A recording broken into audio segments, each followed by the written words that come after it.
Before the first pyramid was etched into sand, before the first myth sang its way into human breath, something else stirred, not in history books, not in textbooks, but in whispers. Imagine a world before time had names, before oceans, had borders, before stars were charted with logic instead of longing. A world where memory wasn't passed down in ink and paper, but in dreams, in stone, and in silence. You're not falling asleep. You're slipping backward softly, slowly into a place older than anything we've dared to speak aloud. A place where stories weren't just entertainment. They were warnings, keys, traces. Civilization didn't begin with the wheel or with fire. It didn't begin with pharaohs, kings, or crops. What if it didn't begin at all? What if it restarted? Tonight, we drift past the familiar, past the ruins that archaeologists can date and label. We go deeper, beneath the silt, beneath the flood myths, beneath the bones of memory itself. Because scattered across every continent in caves, in carvings, in oddly perfect stones that defy explanation, are signs of something else, something older, not primitive, not animal, but intentional, intelligent, forgotten. They called it Atlantis, Lemuria, Mu, Hyperborea, Shambhala, Agartha, but those names are only fragments, flickers, translations of something so vast it could never be captured in a single language or a single myth. Each chapter we unfold tonight is a piece of that puzzle. We'll explore cities that may have existed before our version of humanity ever emerged, civilizations that may have built with light, traveled without wheels, spoken without tongues, vanished without trace. Some were said to be buried by floods, others sealed beneath polar ice. A few may be still humming beneath the ground waiting. You may not believe all of it. That's okay. This isn't about proof. It's about wonder. It's about leaning into the unknown, not with fear, but with curiosity. Because whether these civilizations truly lived or were dreamt into being the questions they leave behind are very real.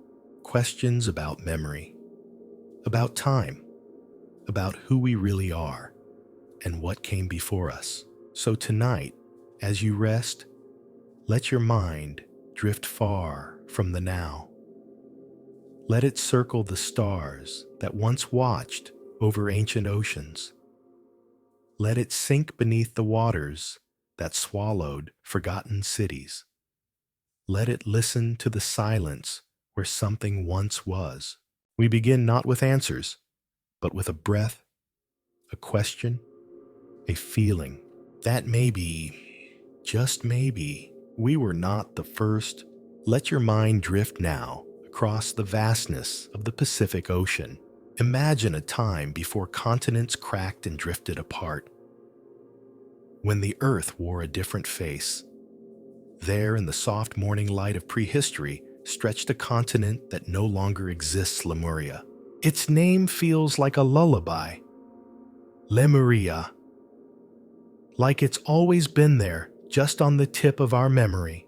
The idea of Lemuria came to life in the 19th century when scientists puzzled over the presence of identical lemur fossils found in both India and Madagascar, yet missing from Africa or the Middle East. A zoologist named Philip Sclater proposed a sunken land bridge, a lost continent swallowed by the sea. That explanation has long been dismissed by modern geology. But the story stayed. Because it wasn't just about lemurs. It was about something deeper.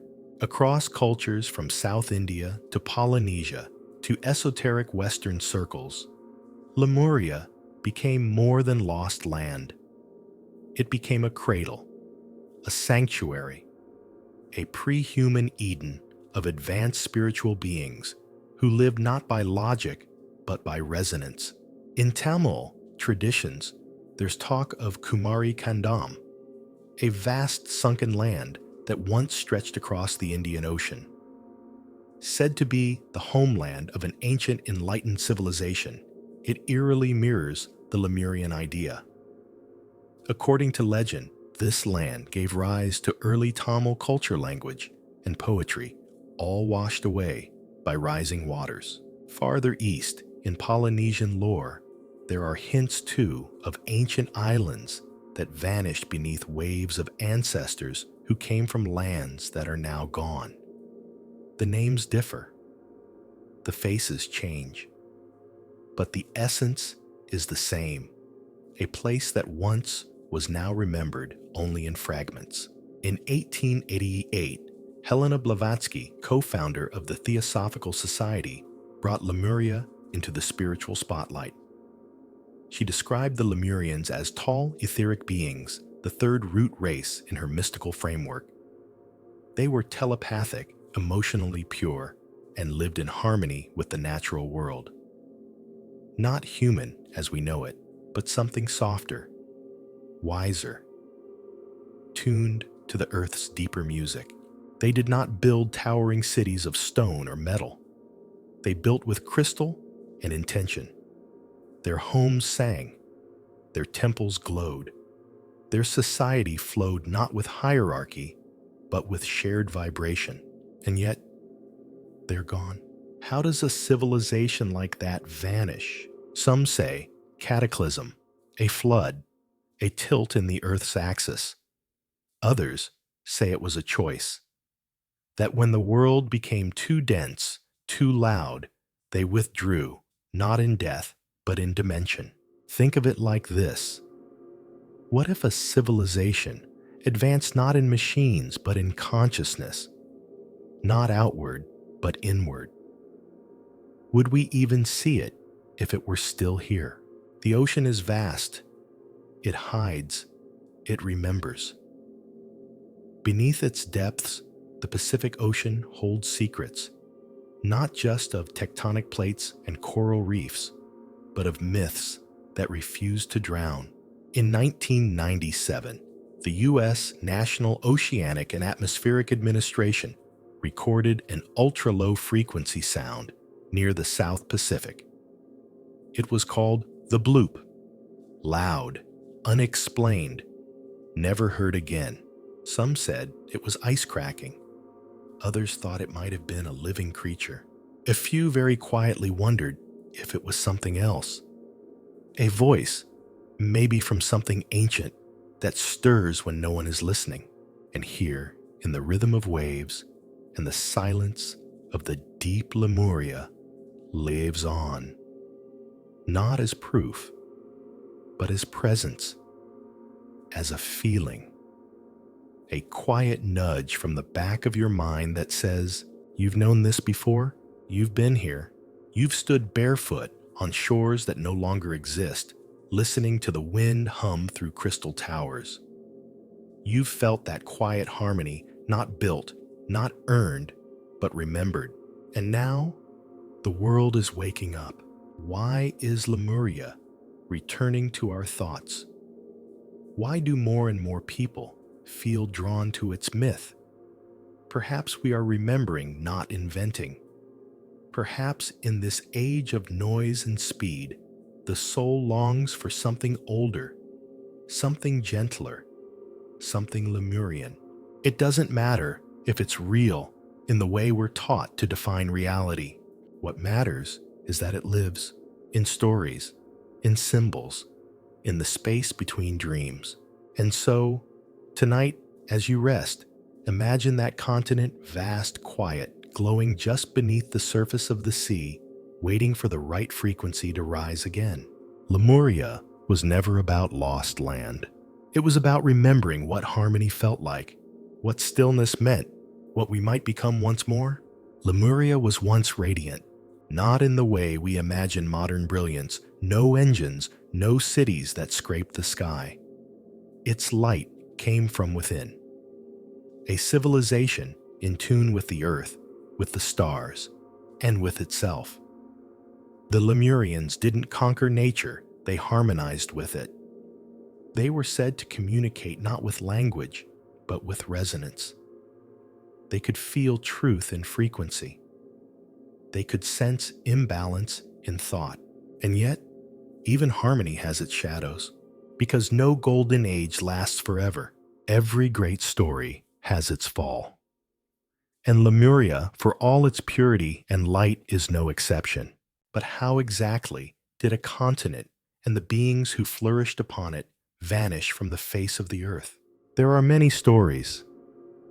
Some speak of water, some speak of fire, others speak of choice. Let's begin with the floods. The idea of a great deluge is one of the oldest and most persistent stories known to humankind. It surfaces in Babylonian tablets, in the Hebrew Torah, in Hindu epics, and even in the oral traditions of Pacific Islanders and Native Americans.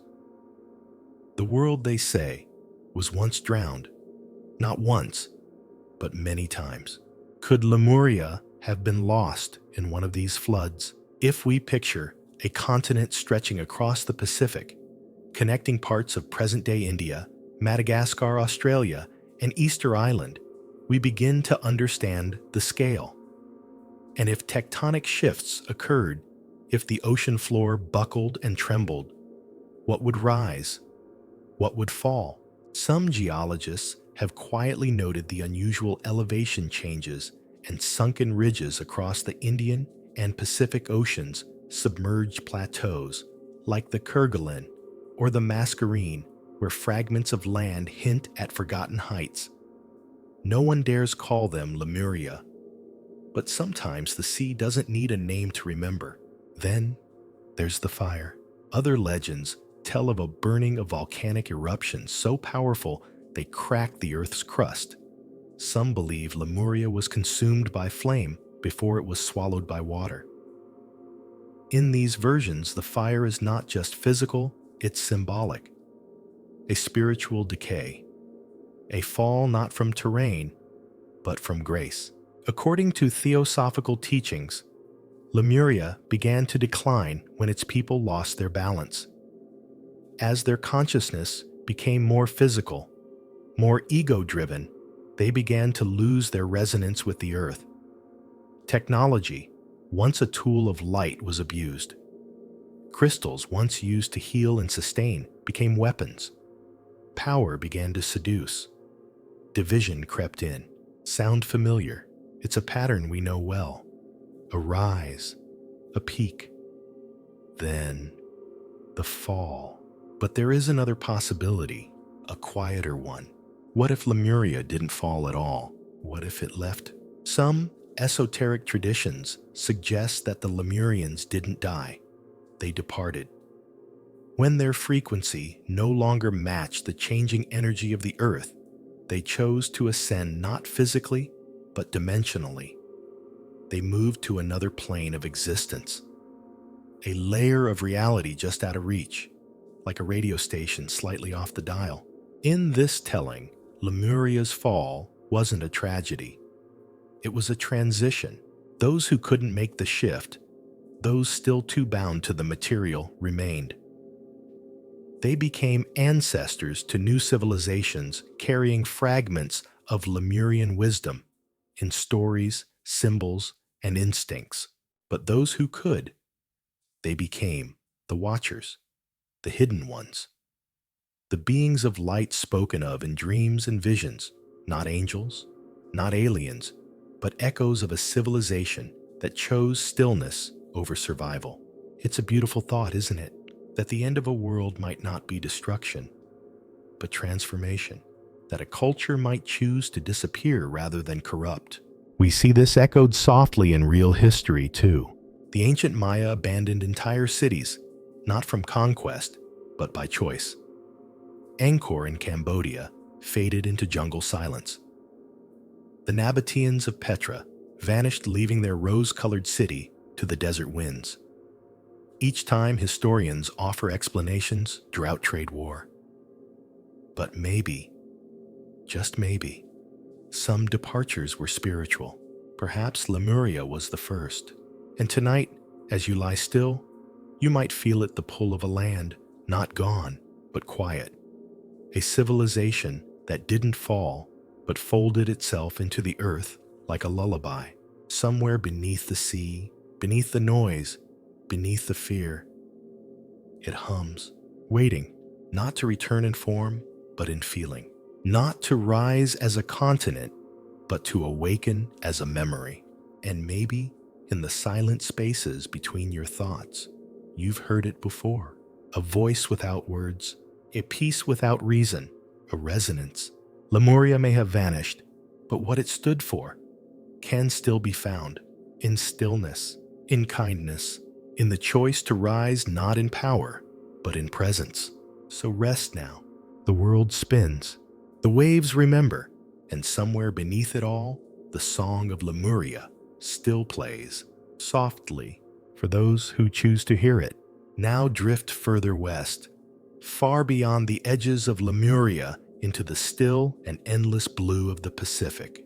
This is not the ocean we know today, dotted with island chains and hidden depths. No, this is an older ocean, quieter, wiser, and at its heart, long before the continents we recognize were named, there was a kingdom unlike any other. They called it Mu, longer than Lemuria, vaster than Atlantis, a continent not only lost, but perhaps erased. Its name entered popular imagination in the late 19th century through a man named James Churchward, a British colonel who claimed to have uncovered ancient records Nakal tablets while stationed in India. These stone tablets, he said, spoke of a forgotten land to the east, a place where the first great civilization on Earth had flourished. According to Churchward, Mu was not a city-state or a primitive culture. It was an empire, a spiritual technological society of immense wisdom with colonies spread across the globe. It was said to be the origin point, the mother. Churchward believed Mu had been home to over 60 million people who lived in harmony with nature, using technologies and sciences far beyond our own. It was a civilization that knew how to harness energy from the earth, perhaps even from the sun itself. Its architecture was monumental not in size, but in resonance. Structures were designed to work with gravity, magnetism, and consciousness. Mu's people, he wrote, were attuned to the great natural laws, a balance of spirit and science, heart and mind. They had no need for war, no hunger for conquest. They built not to dominate, but to harmonize. Their cities hummed with energy and light. Their temples aligned with stars. Then they vanished. A cataclysm, said to have occurred some 12,000 years ago, shattered Mu. In a single night, earthquakes ripped the land apart, and the sea, vast and merciless, swallowed it whole. But even today, the Pacific whispers its memory. Across the ocean floor lie submerged ridges, mountain chains, and plateaus, from the Hawaiian Emperor seamounts to the mid-Pacific mountains that hint at once dry land. Scientists call them geological formations. But sometimes, the sea doesn't tell the whole truth. Churchward believed remnants of Mu could be found all over the world. In the glyphs of Easter Island, in the temples of Uxmal and Chichen Itza, in the megalithic walls of Peru and Bolivia. He claimed that Mu's colonies had seeded civilizations everywhere: Egypt, Mesopotamia, the Indus Valley. Could this explain the eerie similarities in ancient architecture across cultures that we're told never met? The pyramids of Giza and the step pyramids of Mesoamerica, the megalithic stonework of South America, and the megalithic temples of Malta. Why do they echo each other in angles and scale and silent majesty? Is it coincidence or memory? Some believe Mu's influence lingered not just in stones, but in genes, in stories, in a shared subconscious that pulls us toward the ocean again and again, looking for something we can't name. And there are clues. Off the coast of Japan, the Yonaguni Monument lies submerged beneath the waves, a vast structure with terraces, sharp angles, and symmetrical forms that defy natural explanation. Some claim it's the remnants of an ancient port. Others say it's a quarry. But those who have dived there, who have touched the stone, say it feels built, deliberate. Farther south in Micronesia lie the ruins of Nan Madol, a city built of thousands of basalt pillars stacked like logs on tiny man-made islets. It rises from the sea like a memory refusing to drown. No one knows how it was built or why. From the Bimini Road in the Bahamas to the sunken structures near Yonaguni, the seafloor is scattered with anomalies. Things that don't fit the timeline, that don't follow the rules. And always there is the silence. Science dismisses Mu as pseudoscience, a fantasy conjured by a retired colonel and carried forward by dreamers. But even skeptics cannot explain the global flood myths, the sudden rise of advanced societies, the architectural echoes, or the mysterious underwater ruins. Sometimes the myth survives because it's useful, but sometimes it survives because it's true. Not in the way we expect, not with dates and coordinates, but in the way it pulls us, in the way it haunts the edges of reason, in the way it feels remembered. Mu perhaps is not just a lost place. Perhaps it's a pattern, a blueprint, a civilization that existed, fell, and left behind instructions, not on paper, but in stone, in dream, in song. A civilization that gave us the spark of wonder, and then vanished, knowing we would forget, and then remember. And maybe that's what you feel now as your breath slows and your thoughts grow quiet. That gentle sense of recognition, of having stood at the edge of a great stone terrace, feeling the sea breeze and the hum of something far older than history. You may not know the name of the city, but your soul remembers the light, the symmetry, the sound of silence in a place that no longer exists. Mu is gone, they say, but sometimes when the waves are still, when the world sleeps, and the old stars shine just right, it feels closer than ever. Now let us rest in a gentle question, one that drifts like fog between legends, bridging one lost world to another. If Mu and Lemuria both once existed, both whispered across time in songs and stones, could they have been connected? Could one have given birth to the other? Let's imagine this together, not as hard fact, but as a story passed from one civilization to the next, like flame from torch to torch. Mu, vast and ancient, was said to have spanned thousands of miles across the Pacific, a mother empire of knowledge and stillness. Lemuria, often described as its cousin or child, seems to emerge like an echo, smaller, softer, more spiritual. Where Mu was grand in structure and scale, Lemuria was subtle. Where Mu seated empires, Lemuria tended souls. In James Churchward's account, Mu came first not just as a landmass, but as a source of civilization. It sent out explorers, teachers, and builders establishing colonies across the globe. These colonies, he believed, included the early Egyptians, the Sumerians, and the Indians.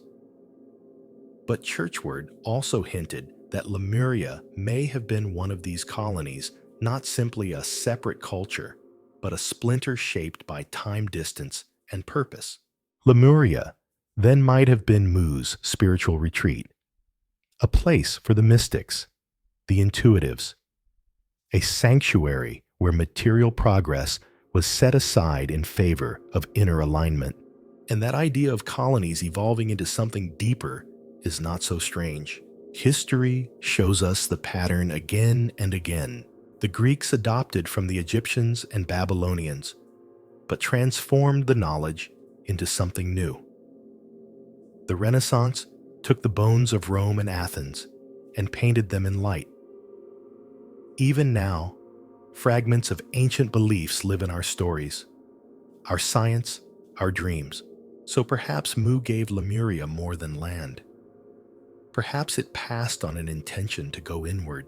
In Tamil legends of Kumari Kandam, believed by some to be Lemuria's memory, there is talk of a noble, peaceful civilization, one that nurtured art, poetry, and spiritual wisdom.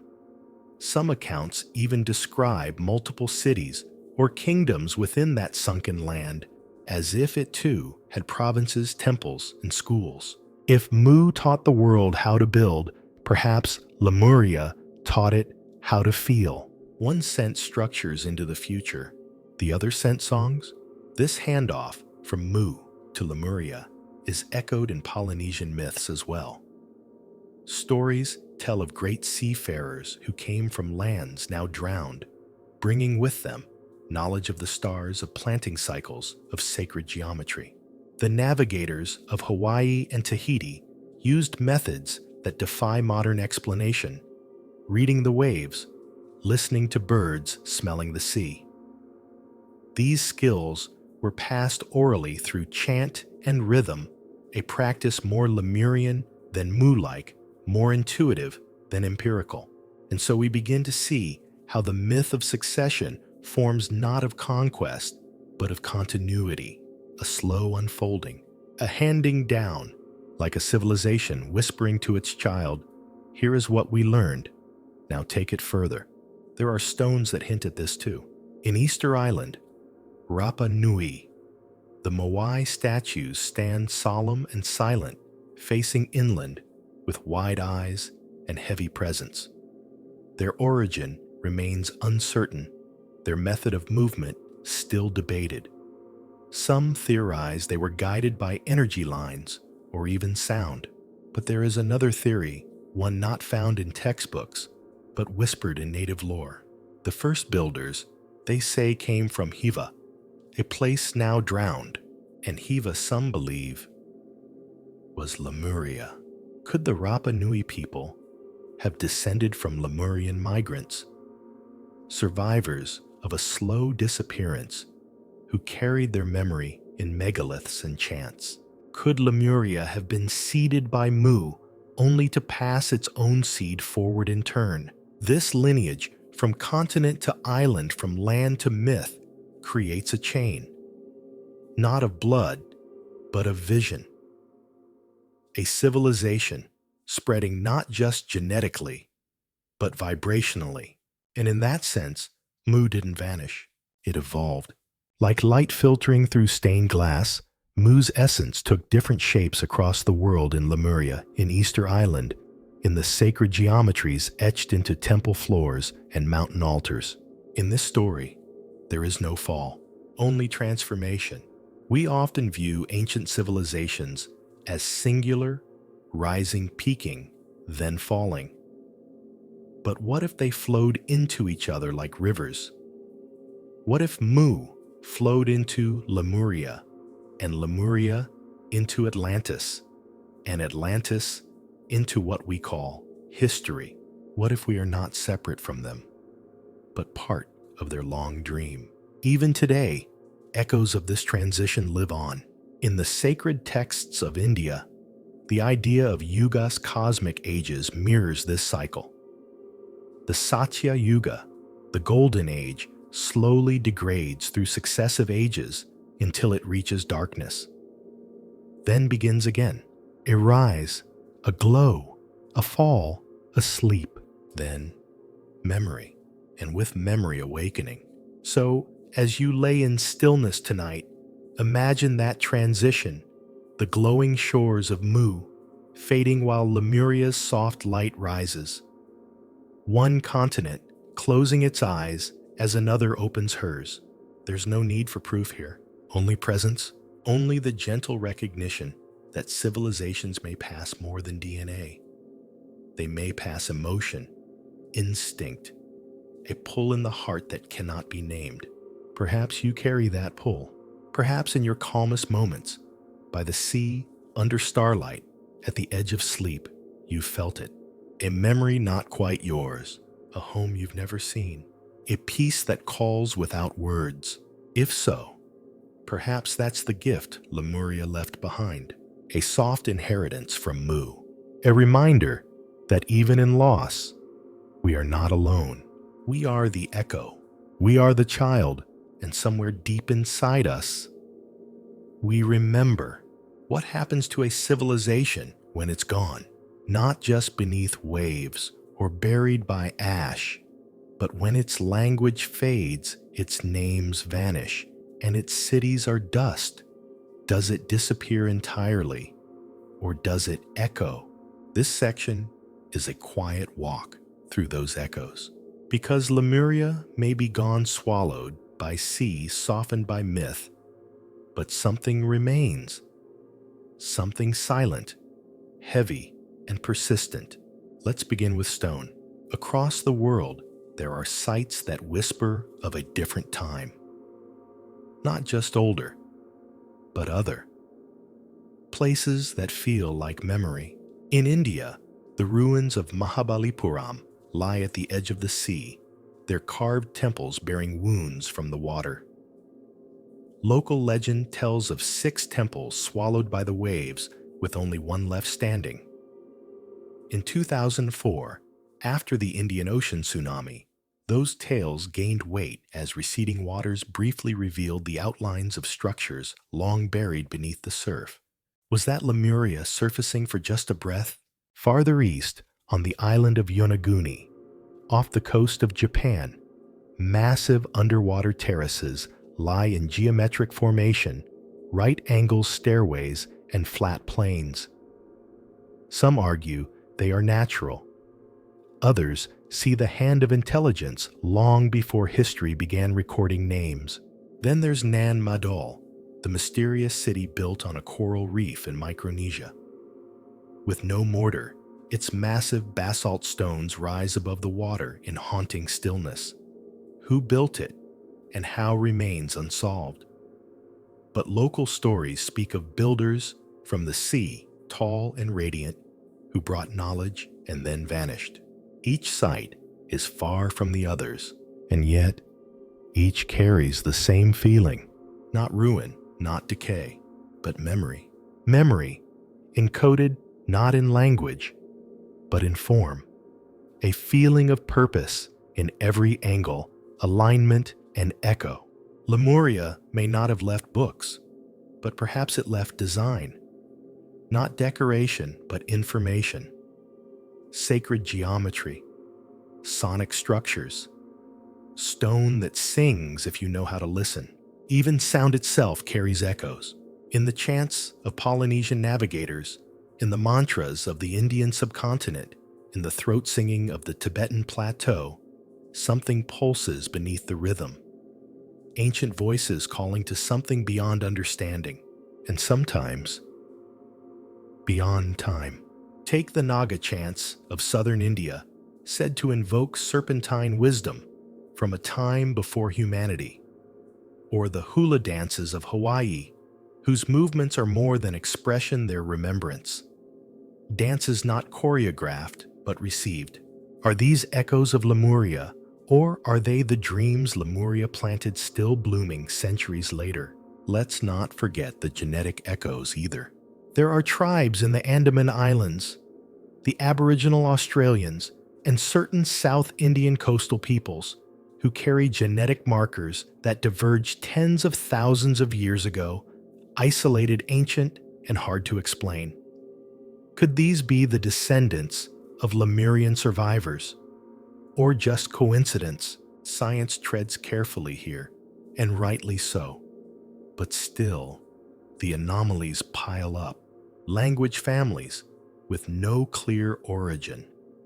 Mythologies with near-identical themes across oceans. Astronomical knowledge embedded in cultures deemed primitive. In the temples of South India, astronomical alignments and advanced calendrical systems appear in structures built long before mechanical tools. How did these designs emerge fully formed, functional, and precise? Some say it was inherited, not learned, remembered, because not all memory is conscious. Sometimes it's muscle memory. Sometimes it's soul memory.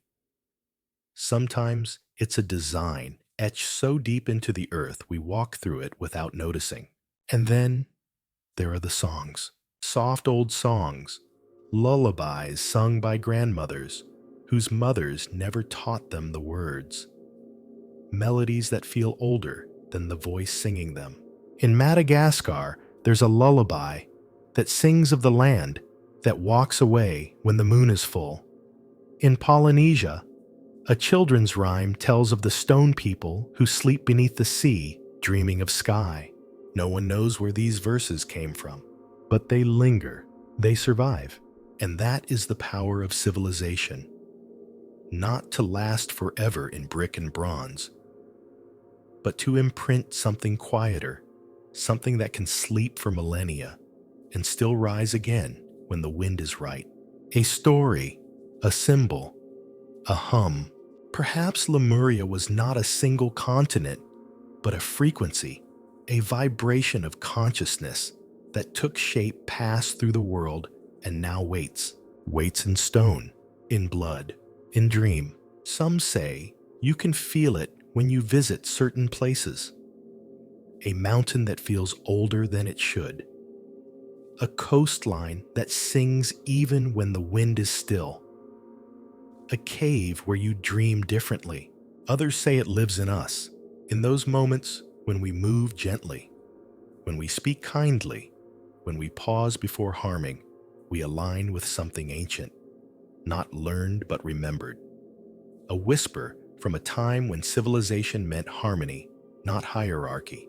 That maybe is Lemuria's greatest remnant. Not a ruin, not a relic, but a reflex, a pull toward peace, a quiet in the heart when we see beauty, a softness in the soul when we feel truth. And so, as you drift tonight, think not of what is lost, but of what is left behind. The stone, the song, the stillness, all waiting for someone to notice, to hum along, to remember, because maybe Lemuria didn't vanish. Maybe it hid inside us, and now slowly, gently, it's waking up. Let's follow the warm ocean breeze westward, now away from the lost islands and echoing stones of the Pacific and toward the ancient coastlines of South India. Here, among rust-colored hills and jasmine-scented temples, lives a legend both tender and powerful. A legend not just of land lost beneath the sea, but of a people, a language, and a wisdom too refined to be forgotten. Its name is Kumari Kandam. To many Tamils, it is not myth. It is memory. The motherland. A sunken cradle of civilization that once lay between present-day India and Antarctica, stretching wide and proud across the Indian Ocean, anchoring the ancient Tamil people before the sea claimed it. Kumari Kandam is often called the Tamil Atlantis, but the comparison doesn't quite hold. This is not a borrowed story or a foreign fantasy. It is indigenous, rooted in centuries of literature, oral history, and sacred geography. And unlike most mythical lands, it's not just spoken of in metaphor. It is mapped. Early Tamil scholars referenced it in poems, in royal chronicles, and in grammars with surprising specificity. They wrote of 49 submerged territories ruled by Pandyan kings who presided over golden ages of poetry, science, and justice. They spoke of 3 Tamil Sangams, grand literary academies said to have lasted tens of thousands of years, where sages, poets, and mystics gathered to record the wisdom of their civilization.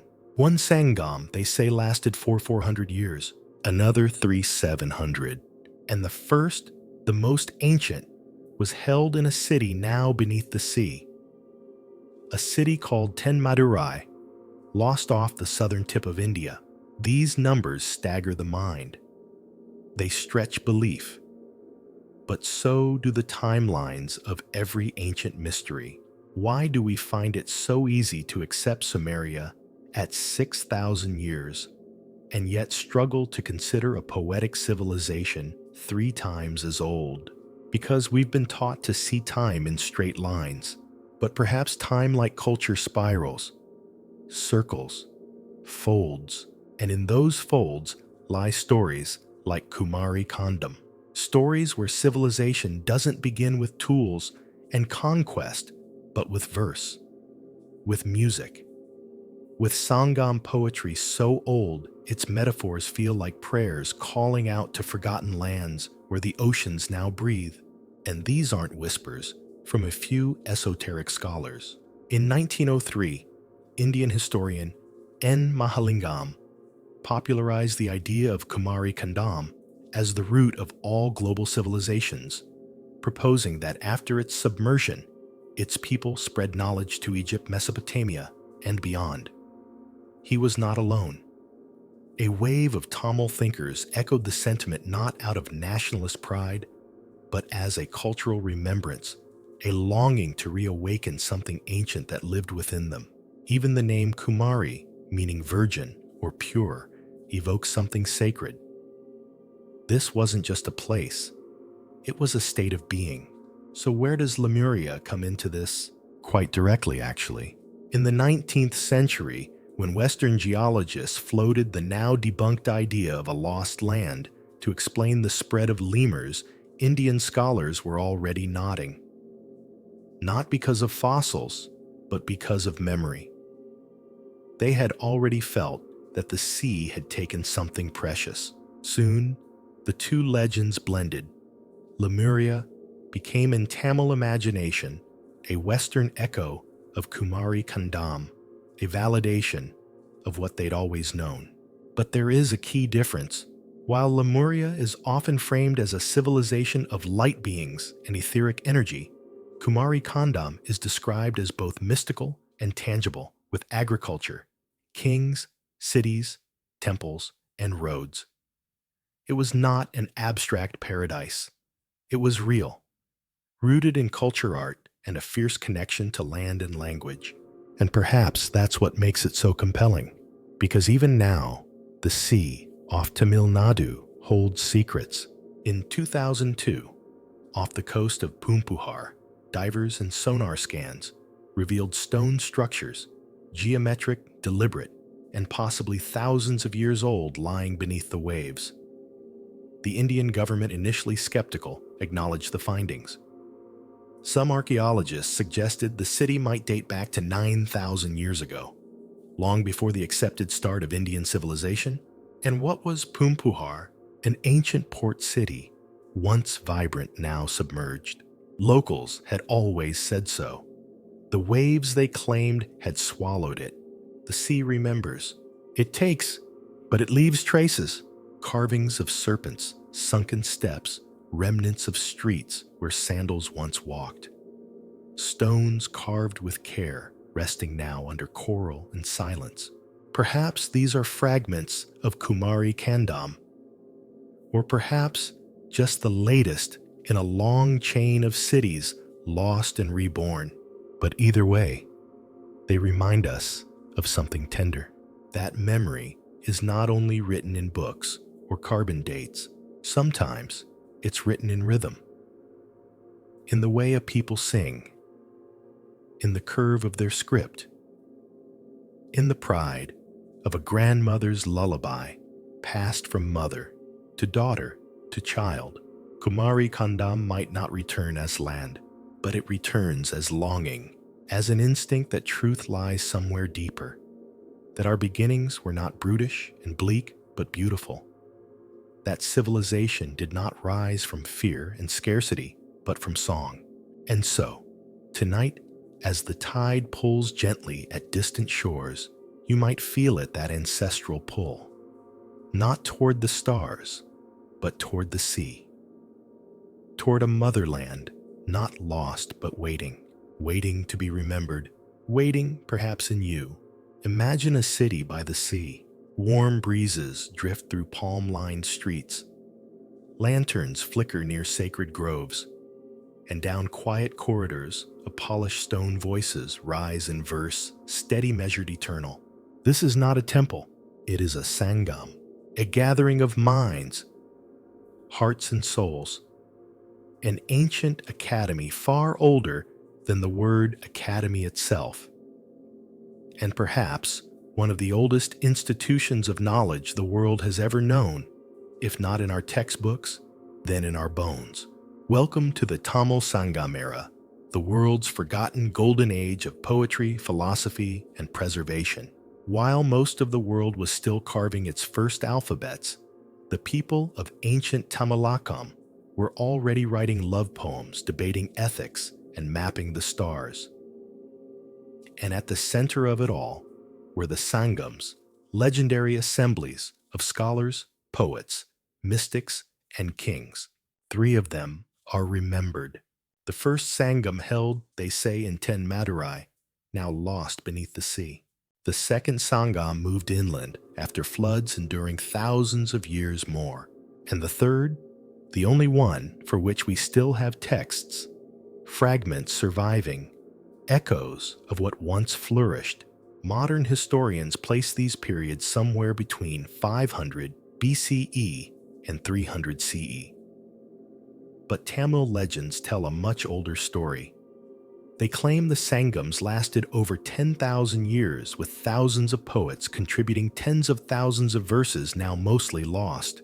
It sounds impossible. And maybe it is, at least by modern measures. But it feels like something more, because what survives is exquisite.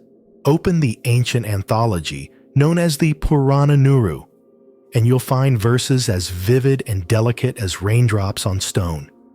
These weren't chants or battle hymns. These were conversations with the universe. Poems about love loss, impermanence, and the aching beauty of existence. Written with nuance, depth, and breathtaking humility. One poet compares the human soul to a drop of dew, vanishing at dawn. Another wonders whether the stars remember his lover's face. These aren't the words of a primitive culture. These are the whispers of a civilization that listened to the sky, to the heart, to the silence between things. What kind of world gives rise to such tenderness?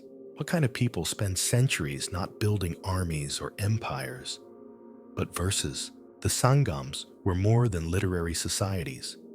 They were sanctuaries, places where knowledge was not hoarded, but offered like a flower gently placed in the palm of the next generation. They preserved astronomy medicine, botany architecture, law ethics, and music, not in scrolls hidden in vaults, but in songs sung by farmers, in rhythms tapped by dancers in the pulse of daily life. And most of all, they preserved memory. Because in a world without hard drives, printing presses, or satellites, memory was everything. A sacred duty, a quiet resistance to forgetting. This is where we glimpse a possible link to Kumari Kandam, and through it to Lemuria. If the first Sangam was held in a city now swallowed by sea, what kind of civilization supported it? Who built those halls? Who lit those lamps? Who trained the poets? Who could write of the cosmos without telescopes of the soul, without dogma? Were they descendants of a pre-flood culture? The gentle stewards of Lemurian or Mu knowledge shaped by new shores and new stars? Even the oldest surviving Sangam poems speak of great floods of kingdoms lost beneath the ocean of kings who watched their lands vanish into salt and sky. These aren't metaphors, they're memories, encoded in verse, carried across generations like precious seeds in the hem of a traveler's robe. It's not hard to see why modern scholars hesitate to date these stories. They stretch beyond logic, beyond carbon dating. They live in the realm of feeling truth, the kind of truth that makes your chest ache even when the facts don't line up. But every culture has these feelings. And when so many align, when so many songs and stories speak of floods, stars, and light-filled ancestors, perhaps we are not meant to dismiss them. Perhaps we are meant to listen, to rest in the possibility that truth is not always linear, that some wisdom travels not forward but inward, that the Sangams were not just schools of poetry but echo chambers of memory. Tonight you don't need to prove anything. Just imagine a circle of poets under moonlight, passing cups of spiced water, humming a verse, correcting a line, smiling at a metaphor as delicate as silk. And outside those halls, a world still holding on, still remembering, still singing. That memory lives in modern Tamil Nadu, where language is still sacred, where classical music and dance still whisper of ancient rhythms, and where Sangam literature is studied not as relic, but as inheritance. To this day, Tamil is considered one of the oldest living languages on earth, not a fossil, but a flame, kept alive by millions, spoken with pride, sung in lullabies, etched in temple walls. What other civilization can say that? What other forgotten continent might live on, not in ruins, but in a language still breathing?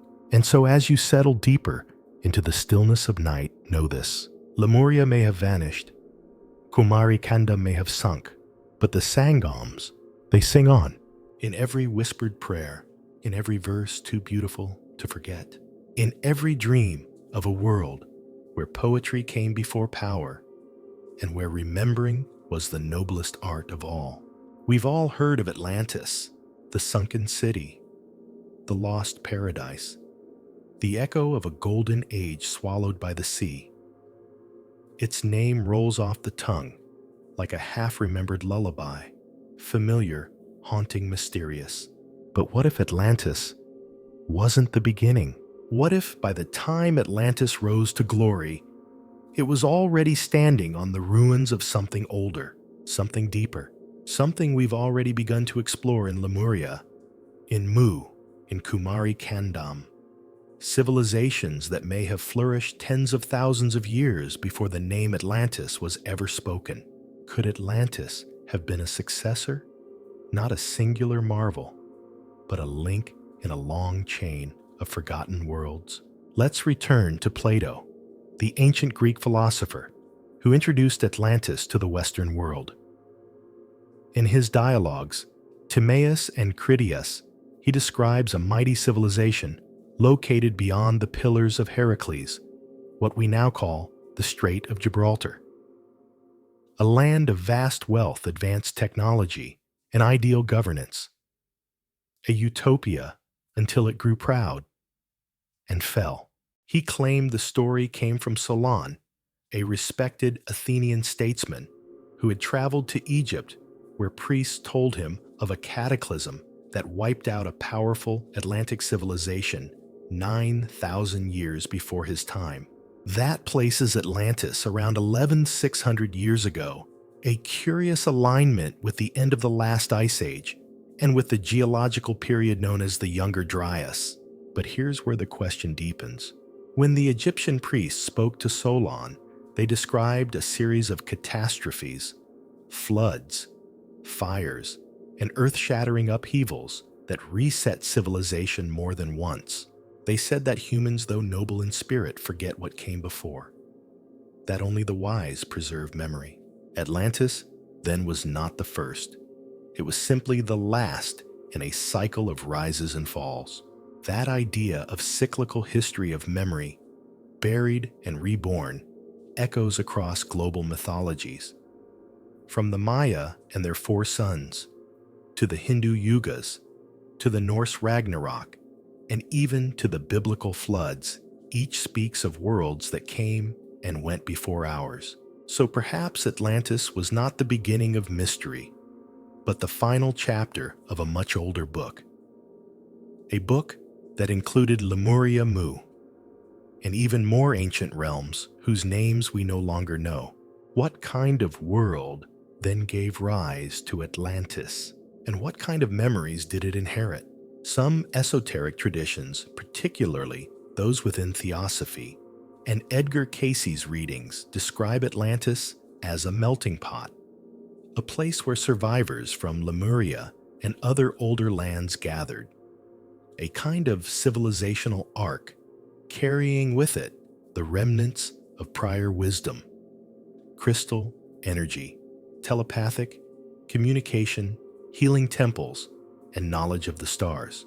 In this telling, Atlantis wasn't just advanced in science, it was advanced in consciousness.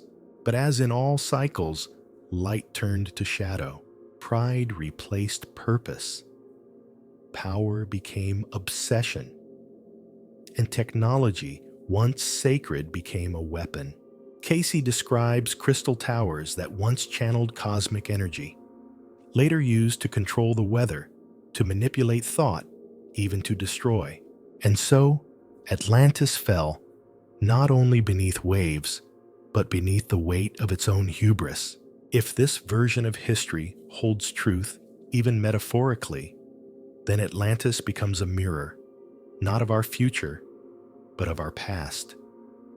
A civilization that tried to rise again from the ashes of Lemuria and Mu, only to repeat their mistakes. But unlike them, Atlantis left a name, a story, a warning.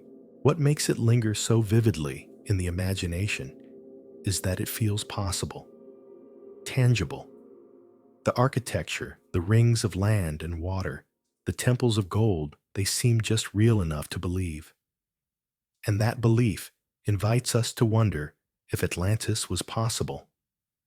What came before? It must have been too, because no empire rises in isolation. Atlantis, for all its grandeur, must have learned from someone, somewhere. Even the Egyptians, who told Solon the story, claimed their civilization was but a child compared to those that came before. They spoke of the Zep Tepi, the first time when gods walked among men, when pyramids aligned with stars, and the earth sang with balance.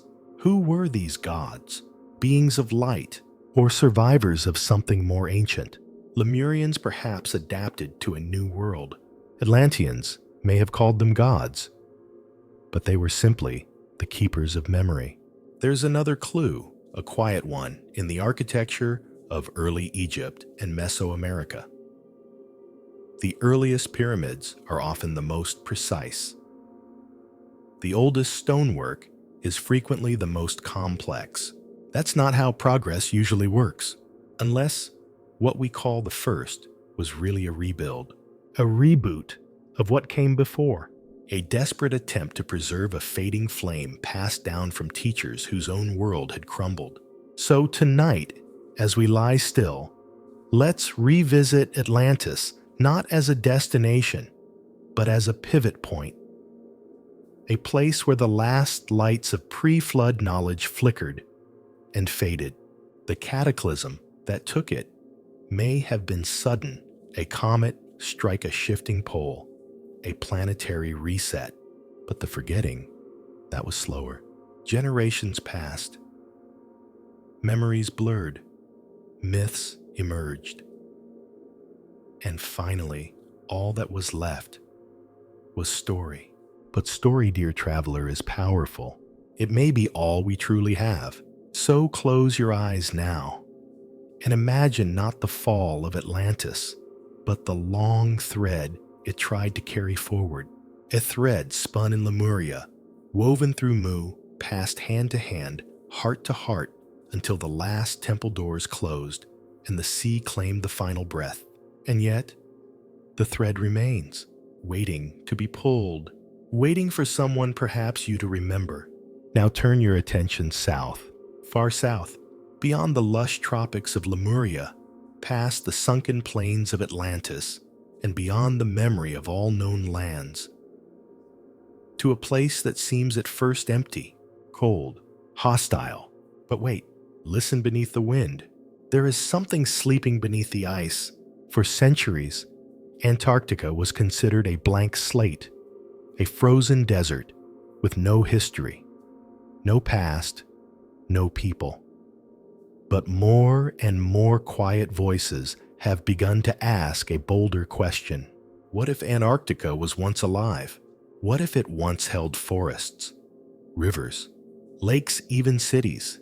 And what if beneath its miles of glacial ice, something still waits? Let's begin with the science. In recent decades, ground-penetrating radar and satellite imagery have revealed startling features under the ice. Mountain ranges, subglacial lakes, possible ancient river systems. One of the most discussed is Lake Vostok, a freshwater body the size of Lake Ontario, sealed beneath over 2 miles of ice for millions of years. Yet, it remains liquid, heated from below by geothermal energy, self-contained, untouched, and possibly untouched by time. Scientists speculate about microbial life, but others, archaeologists, researchers, and those working at the edges of official history whisper about more rectangular anomalies beneath the ice, linear ridges that resemble roads or walls, patterns too symmetrical to be entirely natural. Of course, skeptics dismiss these findings as wishful thinking. Ice can create illusions, they say. Our minds seek patterns in chaos, and yet the evidence builds. In 2016, WikiLeaks released emails involving members of the US government and figures connected to private scientific expeditions in Antarctica. Among the references was the name of John Podesta, along with talk of ancient artifacts and off-world contact. These emails, though inconclusive, poured fuel on a growing fire of speculation. What exactly lies beneath the ice? And why has Antarctica alone among continents remained so closely guarded? Consider this: the Antarctic Treaty, signed in 1959 by more than 50 nations, prohibits military activity and mining. It restricts access. It promotes scientific cooperation, yes, but also ensures no nation can claim it. On the surface, it's a remarkable example of international unity, but to some, it raises questions. Why such global agreement about a land of ice, unless there's something worth protecting or hiding? Now, drift deeper into this possibility. Imagine a time, perhaps 100,000 years ago, when the Earth's poles were not where they are today. According to the Earth crust displacement theory, made popular by researchers like Charles Hapgood and later supported by Albert Einstein, entire continents may have shifted positions rapidly due to the sudden movement of the Earth's outer shell.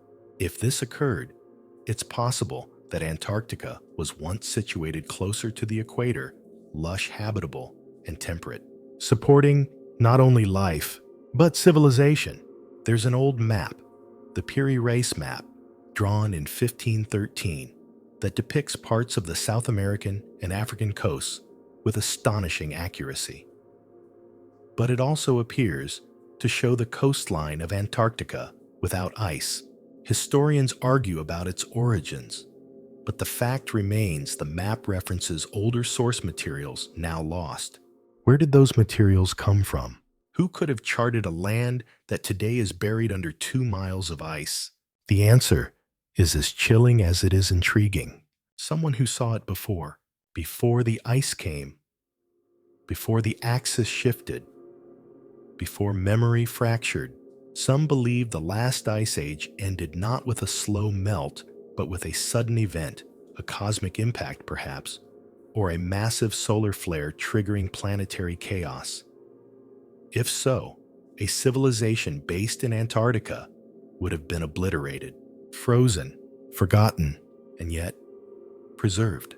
Preserved in ways deserts and jungles cannot, because ice remembers.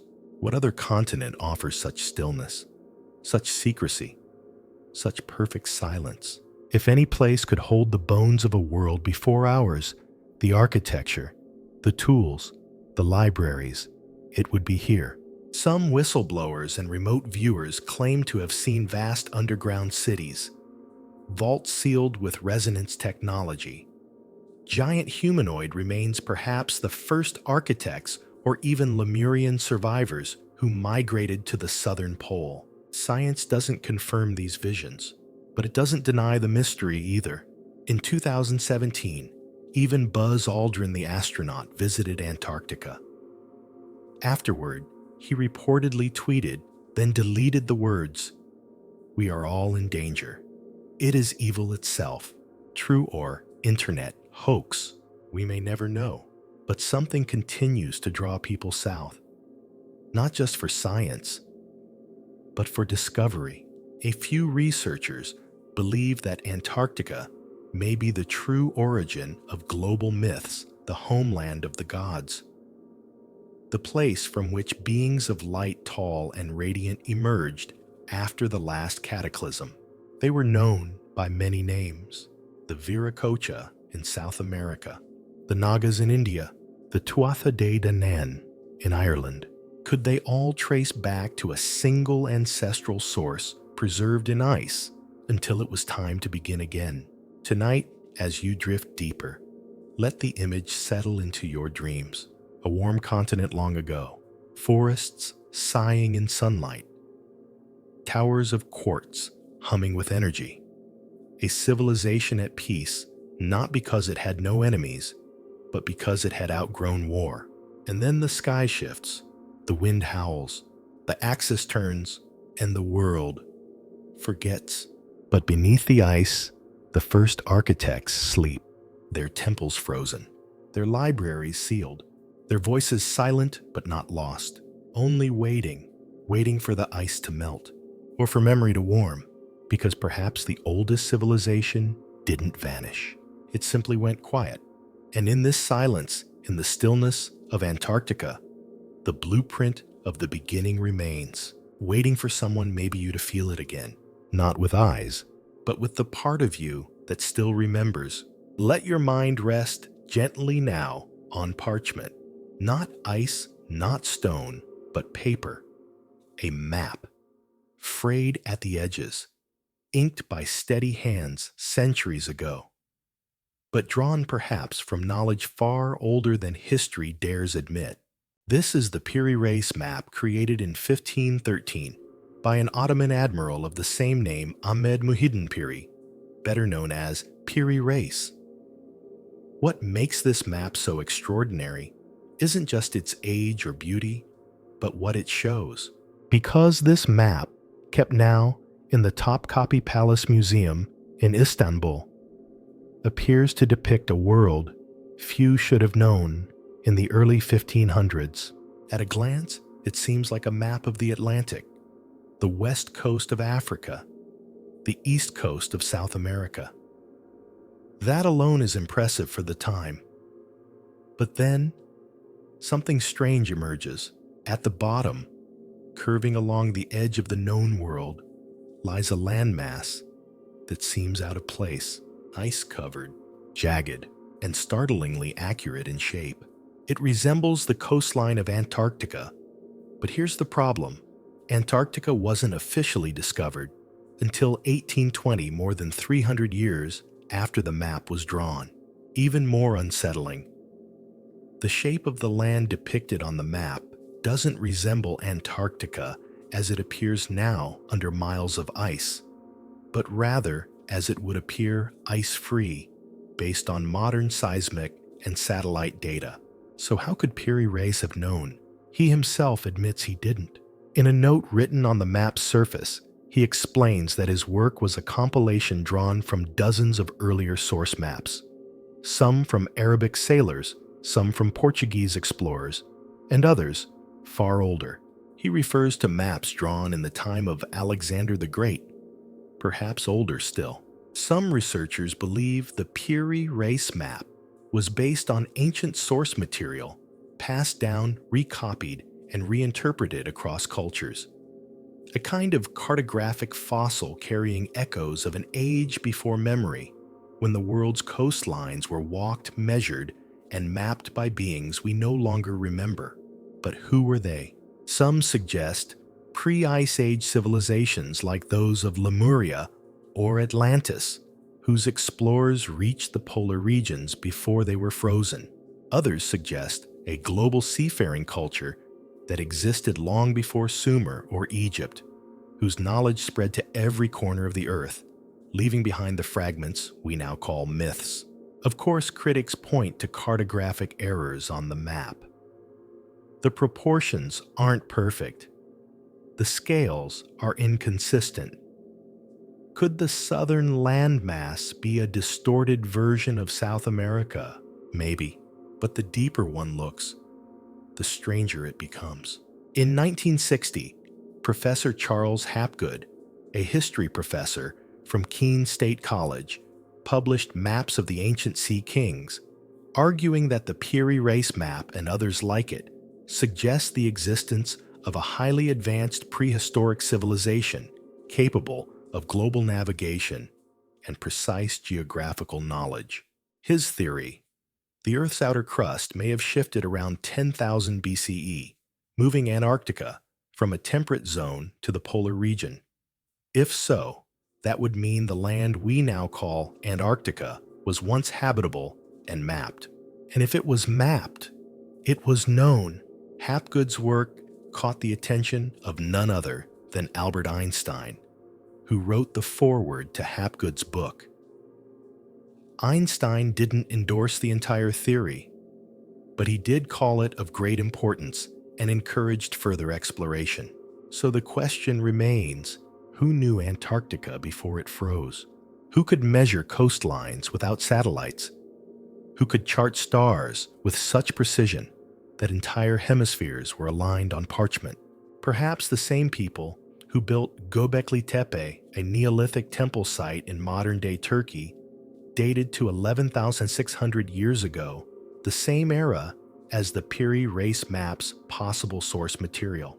At Göbekli Tepe, massive stone pillars, many engraved with animals and symbols, stand arranged in perfect circles, not as shelters or forts, but as sacred spaces.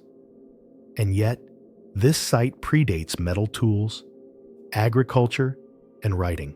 Who built it, and how? It's tempting to separate these mysteries to box off maps, monuments, myths. But taken together, they suggest a pattern of memory, of something older, something forbidden, perhaps not by design, but by the slow erosion of time, flood, and forgetting. The Piri Reis map may be one of the last surviving pieces of this memory, copied by sailors who no longer understood its source, carrying whispers of coasts long drowned and continents long frozen.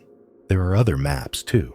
The Orontius Phineus map, 1531, shows a remarkably detailed Antarctica, complete with mountain ranges and river systems, features now confirmed by modern radar beneath the ice. The Boache map, 1737, also shows the continent divided into two land masses, a detail discovered only recently through modern geology. Each time we uncover more of Antarctica's buried landscape, the old maps make more sense. And that is the mystery.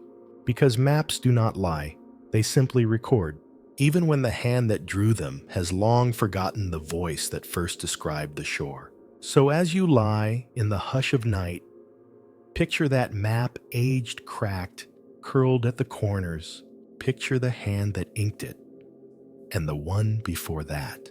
The sailor, the sage, the survivor of a world gone quiet. Somewhere along the line, someone remembered, someone passed it forward. And now, centuries later, you hold it not in your hands, but in your imagination. The most sacred map of all, a guide not to where we are, but to where we've been. And perhaps, if we listen long enough, to where we began. Now the waves grow gentler again. The sun is warmer here. You feel it, that breeze across the open Pacific. Vast, endless. As if the ocean itself remembers something it refuses to say aloud. But listen closely. because scattered across this ocean, hidden beneath jungles, coral, and story, is the memory of Mu, a name barely whispered today, but once believed to belong to a vast, thriving civilization, a land of peace, spiritual depth, and cosmic alignment stretching across the Pacific Ocean from Asia to the Americas, where Lemuria is tied to the Indian Ocean and Atlantis to the Atlantic. Mu is the great lost realm of the Pacific. And though many dismiss it as fiction, the traces are stubborn.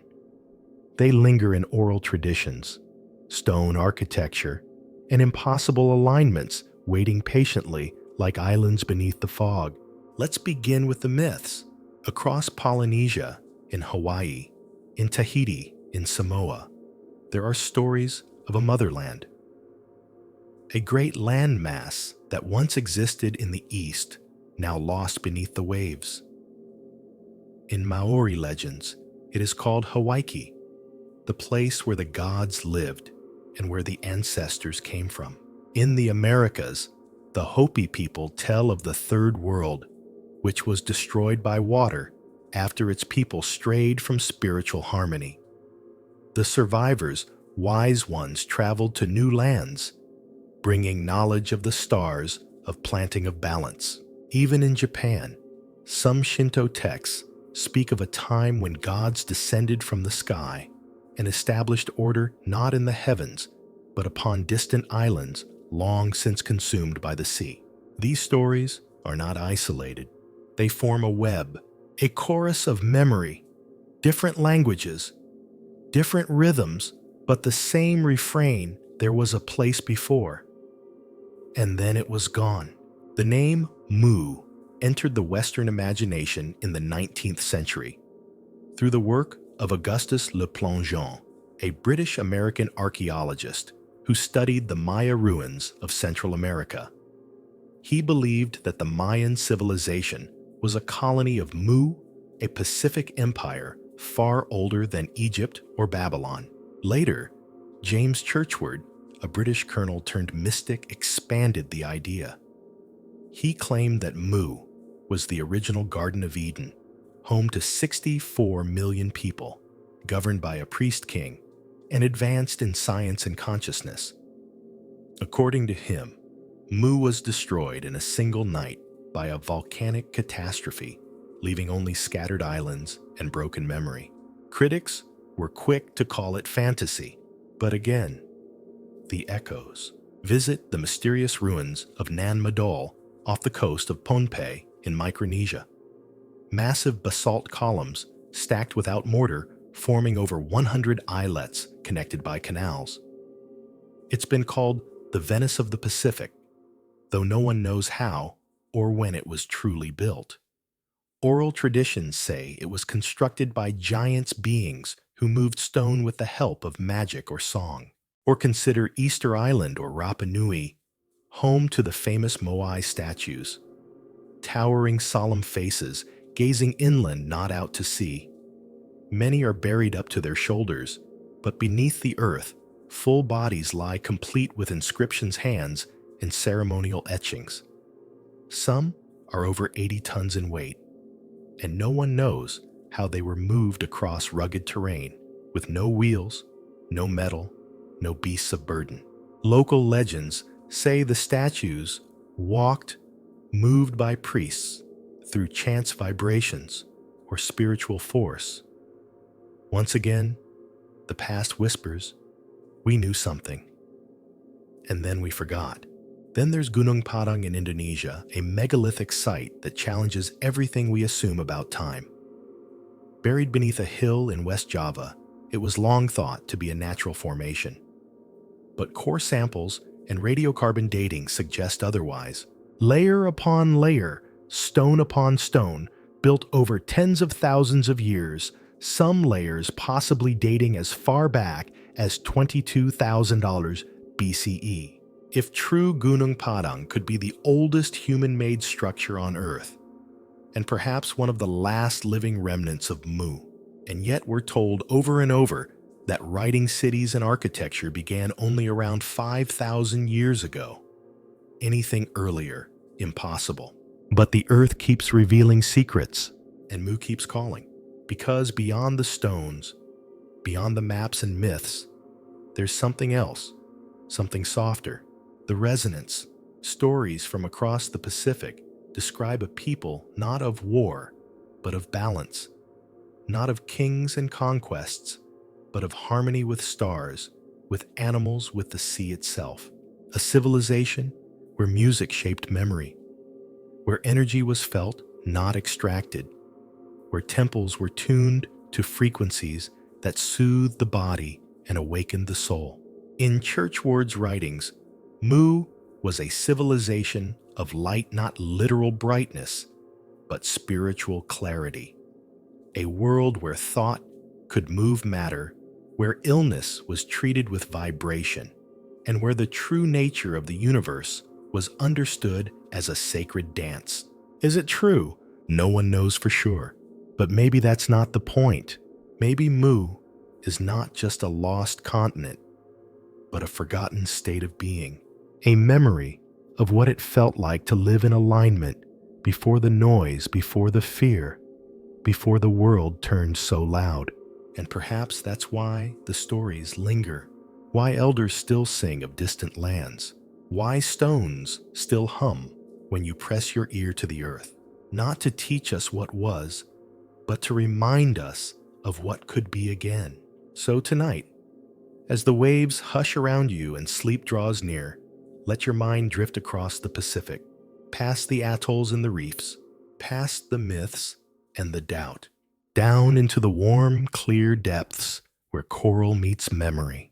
And in that silence, you might hear it. The song of Mu, still echoing, still waiting, still singing your name. Let's linger now among warm winds and salt-kissed shores on a place too strange to be real, and yet undeniably there. A place few speak of, fewer visit, and fewer still understand. It lies tucked among the coral reefs of Micronesia on the island of Pohnpei, and its name, soft and unfamiliar to many, is Nan Madol. To those who have heard of it, it's called the Venice of the Pacific.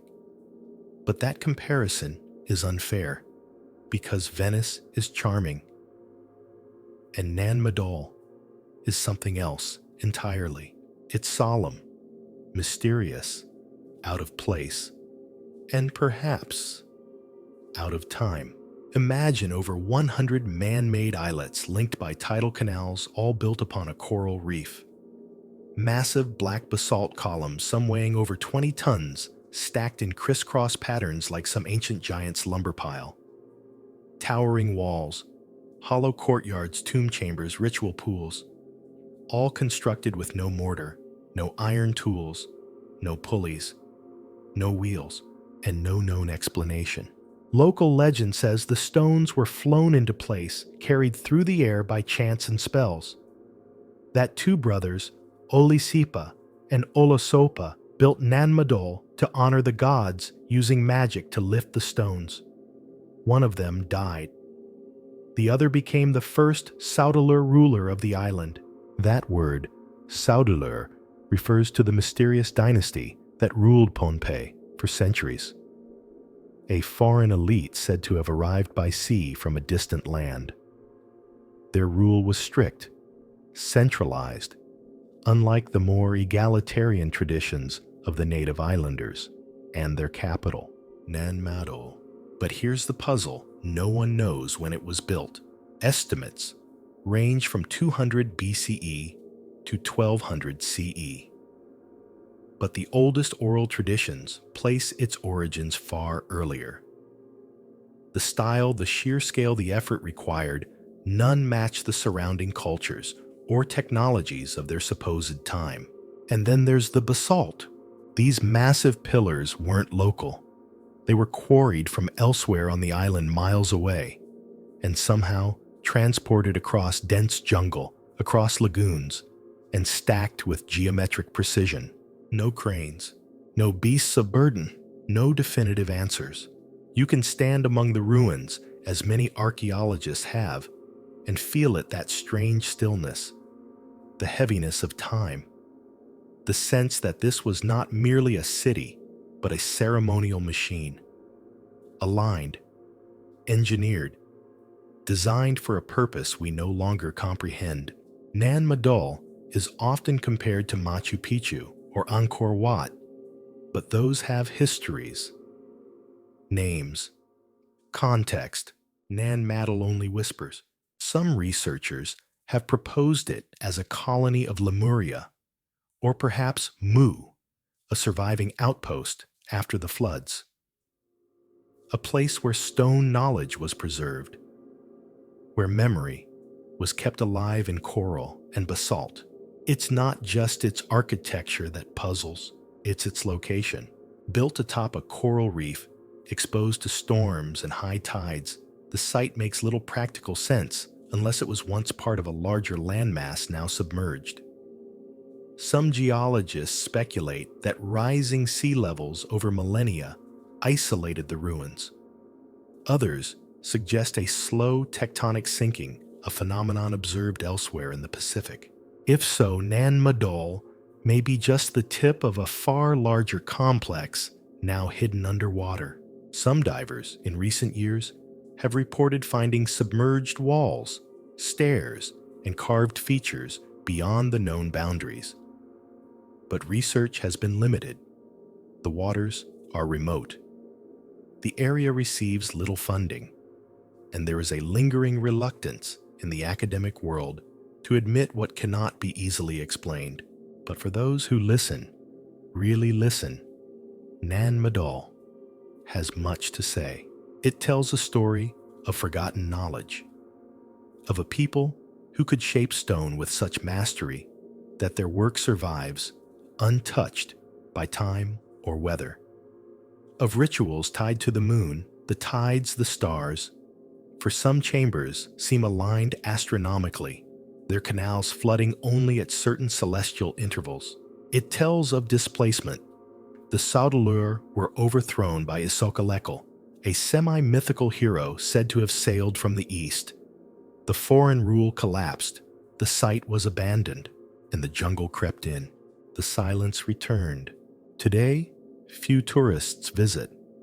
The island is remote, the site partially reclaimed by moss and tide, but the basalt still stands, as if waiting for memory to return. And perhaps for you tonight, it already has. Perhaps Nan Madol was not just a capital, but a school, a center for spiritual and astronomical learning. A node in a planetary network of energy, like the pyramids of Egypt, Teotihuacan, and Angkor Wat, built by people who saw the earth not as a resource, but as a resonant being alive, conscious, and listening. When viewed this way, Nan Madol becomes more than ruins. It becomes a reminder that once long ago, someone knew how to shape stone so that it sang, how to align space so that it breathed with the sky, how to build not upward, but with the earth. And then something happened. The floods came, or the power was misused, or the wisdom faded, and the sea returned to claim its secrets. But not all of them. Some stones remain. Some stories survived, if only in fragments. And now here you are, listening in the dark, hearing what was never meant to be entirely lost. The story of Nan Madol is not complete. It may never be. But that's the beauty of it. Some places aren't meant to be explained. They are meant to be felt. Like a dream you remember just before waking, like a song without words, like the sound of waves brushing against basalt, carrying whispers from before history into your heart.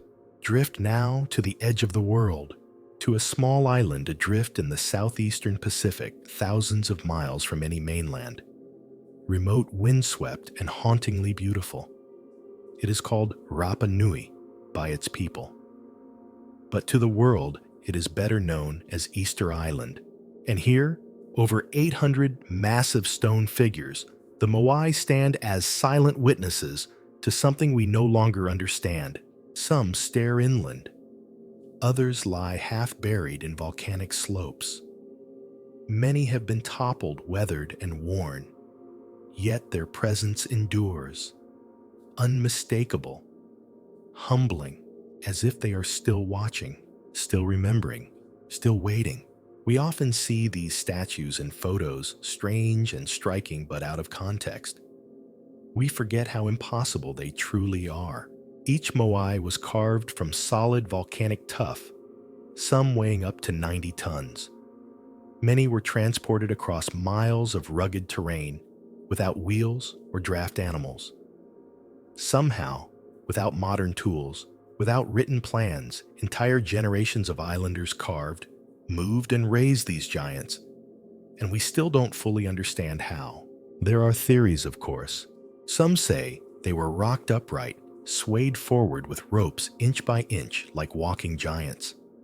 Others believe they were slid on wooden sleds over logs. But no theory is complete. No experiment has fully replicated the feat. And then there's the why. Why were they made? And what did they represent? Traditional accounts from Rapa Nui elders tell of the moai as embodied ancestors, guardians of mana or spiritual energy. They were placed to protect the clans, to link the people with the divine. Each statue, with its elongated features and heavy brow, represented not just a person, but a presence. And here's where it grows stranger still. Most moai are only shown from the shoulders up, immense heads rising from the earth. But excavation in recent years has revealed that many have full bodies, carved torsos, hands, intricate petroglyphs. They were never just heads. They were whole, buried over time by soil and memory, but they were meant to stand, complete. Why would a people on such a small island with limited resources facing harsh winds and isolation invest such time and effort into building hundreds of monumental figures? Unless they weren't just statues, unless they were anchors, anchors for memory, for lineage, for something that needed to be held in place. Some researchers suggest the moai are aligned with celestial events, solstices, equinoxes, lunar cycles. Others say they marked ley lines, paths of earth energy connecting sacred sites around the globe. Could Rapa Nui have been more than a remote island? Could it have been a node in a vast prehistoric network? A last outpost of Mu, perhaps? There are oral traditions that speak of long voyages of ancestors who came from the east, from a homeland that sank beneath the sea. The name of that land is lost, but its story lingers. In 1868, a British ship carried a moai back to the British Museum. The local priest who watched it go reportedly said, "You are taking the spirit of our ancestors away." That wasn't metaphor. That was belief that the moai were more than stone. They were living memory, and they still are. Even toppled and scarred, they carry presence. A quiet, unmistakable weight. You can feel it walking among them. The air thickens. The silence deepens. The ground hums. Some call it imagination. Others call it reverence. But you know in your bones that these statues remember. And what they remember might be older than we think. Some theorists, like Thor Heyerdahl, once believed that Rapa Nui was settled by travelers from South America. Others argue for Polynesian origins. But perhaps both are true. Perhaps many peoples came. Perhaps Rapa Nui was not isolated, but once connected spiritually, perhaps even physically, to lands now vanished. The Pacific is vast, and so much of it remains unexplored. Could it hide other islands once linked to Rapa Nui? Could the moai be part of a larger code-scattered pieces of a forgotten blueprint? What if each moai was a tuning fork resonating with others around the world? What if ancient builders understood the earth not as map and border, but as sound and spirit? and they used stone to hold memory, amplify, meaning, echo, purpose. It may sound impossible, but impossibility is often just unfamiliarity in disguise. Even the very name Easter Island was never meant to be. It was given by Europeans who arrived on Easter Sunday 1722. But Rapa Nui had already lived 1,000 stories by then, a culture rising, then declining, not from war perhaps, but from imbalance. Some say the island was deforested by its own people. Others suggest invasive rats. Still others whisper of European disease, slave raids, and cultural collapse. The truth, as always, is a blend of forces, but through it all, the losses, the forgetting, the erasure, the Moai stood and still stand, as if refusing to let the past be lost completely. Tonight, in the soft hush of sleep, you might picture them, tall, stoic, eyes once inlaid with coral and red stone, gazing beyond time, not grieving, but holding space for memory, for truth, for you. Perhaps Rapa Nui was a whisper from Mu, a last ember of something older, something gentler, a civilization that remembered how to sing through stone. And maybe, just maybe, if you listen in the quiet of your heart, you'll hear them again, not as echoes, but as living presence, because what stands in the soil once stood in the soul, and nothing carved with love is ever truly lost. Let's leave the waves behind now, drift inland, eastward, through rolling plains and stony hills, toward a place not far from the ancient crossroads of Mesopotamia, the so-called cradle of civilization. But tonight we will bypass the textbooks, because this is not about Sumer, or Babylon, or Ur. This is about something older, much older. A place so ancient that it rewrites time quietly, patiently, with stone. It is called Göbekli Tepe, and for decades it lay sleeping beneath a dusty hill in southeastern Turkey, mistaken for a natural mound grazed by sheep walked over by farmers.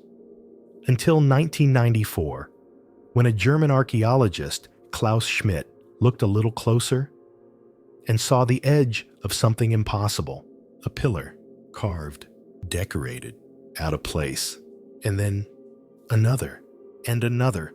What he had found, and what would take decades to uncover, was a temple complex of unimaginable age. Circular enclosures of massive stone pillars, some over 16 feet tall, arranged in pairs, engraved with animal symbols and abstract shapes. Each pair faced inward toward an altar, toward some unknown focal point. No homes, no tombs, no signs of agriculture or permanent settlement. Just ritual, just design, just purpose. And then came the shock. Radiocarbon dating placed Göbekli Tepe at 11,600 years old, over 7,000 years older than the Egyptian pyramids, older than Stonehenge, older than writing, older even than pottery. This should not exist. By everything we've been taught, humans at that time were hunter-gatherers, small bands struggling to survive. They were not supposed to have architecture, or abstract art, or organized religion.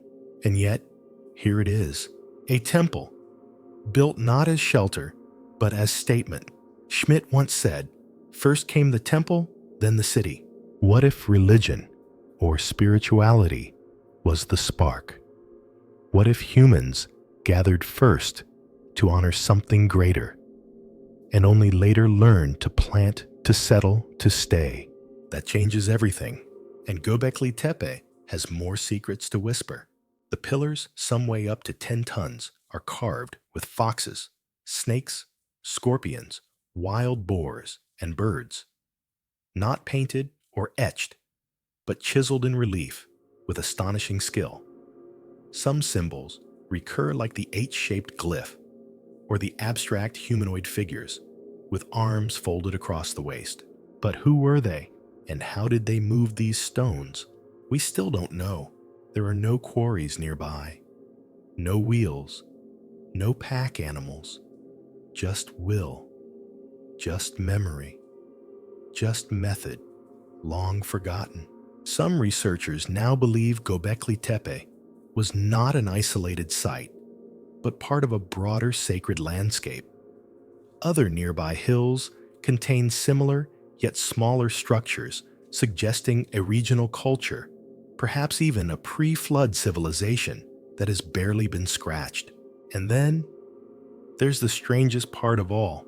Göbekli Tepe was buried intentionally long after it was built, and used someone or many someones filled the enclosures with dirt, stone, and debris.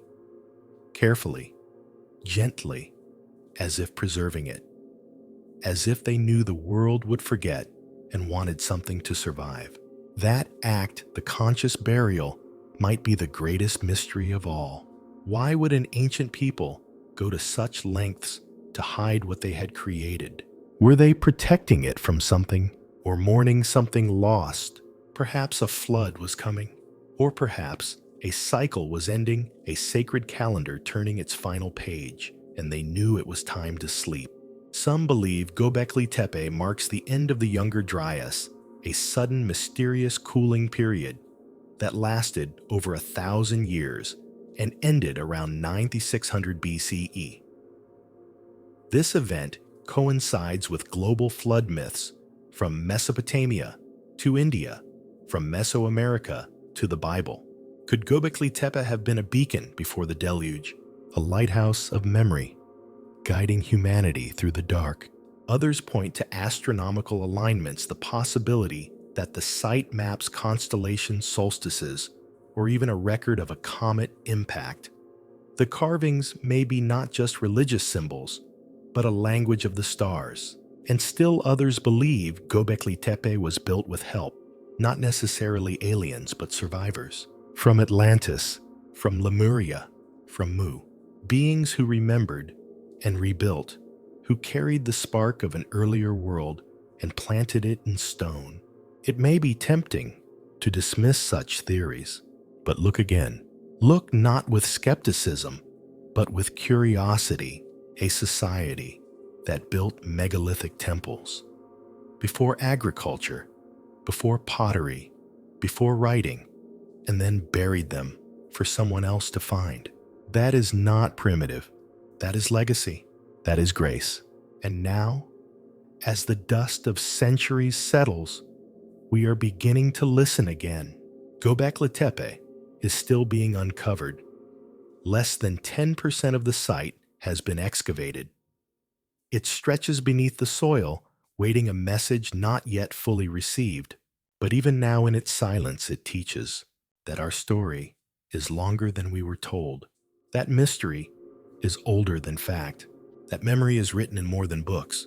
And so tonight, as you close your eyes and breathe softly, picture the temple in moonlight, the pillars rising, the stars wheeling above, foxes watching from the edge, and the hands, rough, calloused, determined that carved stone for the gods.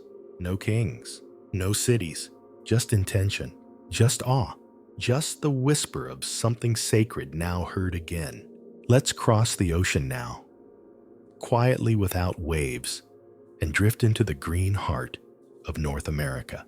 There are no pyramids here, no statues, no stone pillars, but something older waits among the trees and grass. A shape, a question, a memory etched not in rock but in earth. In the rolling fields of southern Ohio lies a winding mound nearly 1,400 feet long. From above, it resembles a serpent, coiled, curved, purposeful. Its body undulates through the land, each bend deliberate, its tail tightly spiraled. At the head, an open mouth, swallowing or birthing an oval shape.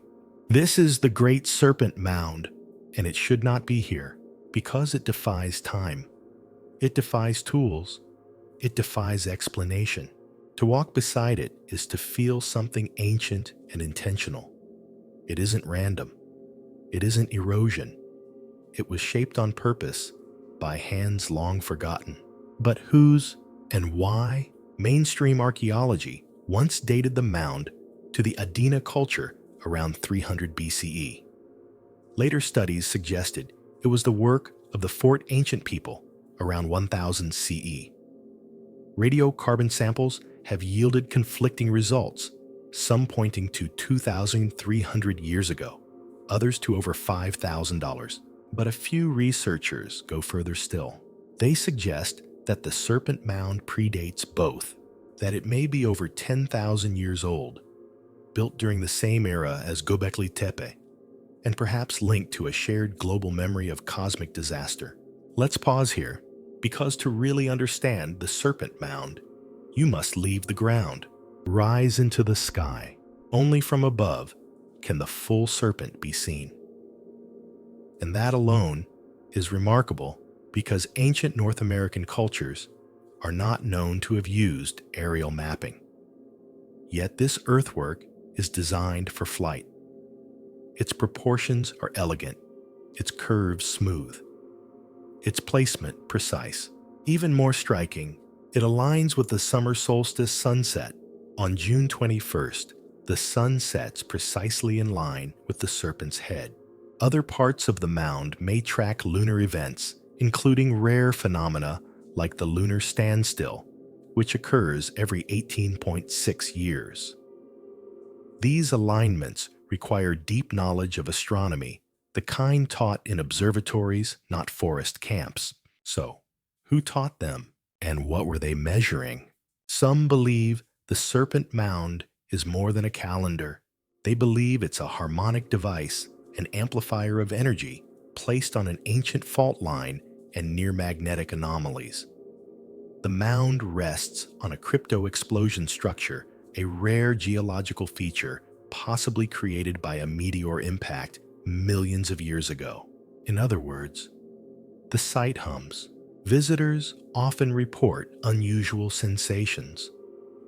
Compass readings fluctuate. Static electricity crackles in the air, as if the earth herself remembers something powerful here. And then there's the serpent itself. Why a snake? Across the world, the serpent is a symbol of wisdom, transformation, and the cosmos. In Mesoamerica, it is Quetzalcoatl, the feathered serpent god who brought knowledge. In India, it is Kundalini, the coiled spiritual energy at the base of the spine. In Egypt, the Uraeus serpent rose from the forehead of pharaohs, a symbol of divine sight. What if the builders of the serpent mound were drawing from a shared global symbol, one rooted in a lost science of energy healing and time? That idea is not so far-fetched. Because the serpent's oval, often called an egg, may not be literal. It may represent cosmic birth or the cyclical nature of time. Some believe it echoes a solar eclipse. Others, the cosmic axis, the moment when celestial forces align and the Earth's consciousness opens. Could the mound be a portal of memory? A clock, a teacher, a mirror. There are no bones buried here, no treasures, no weapons.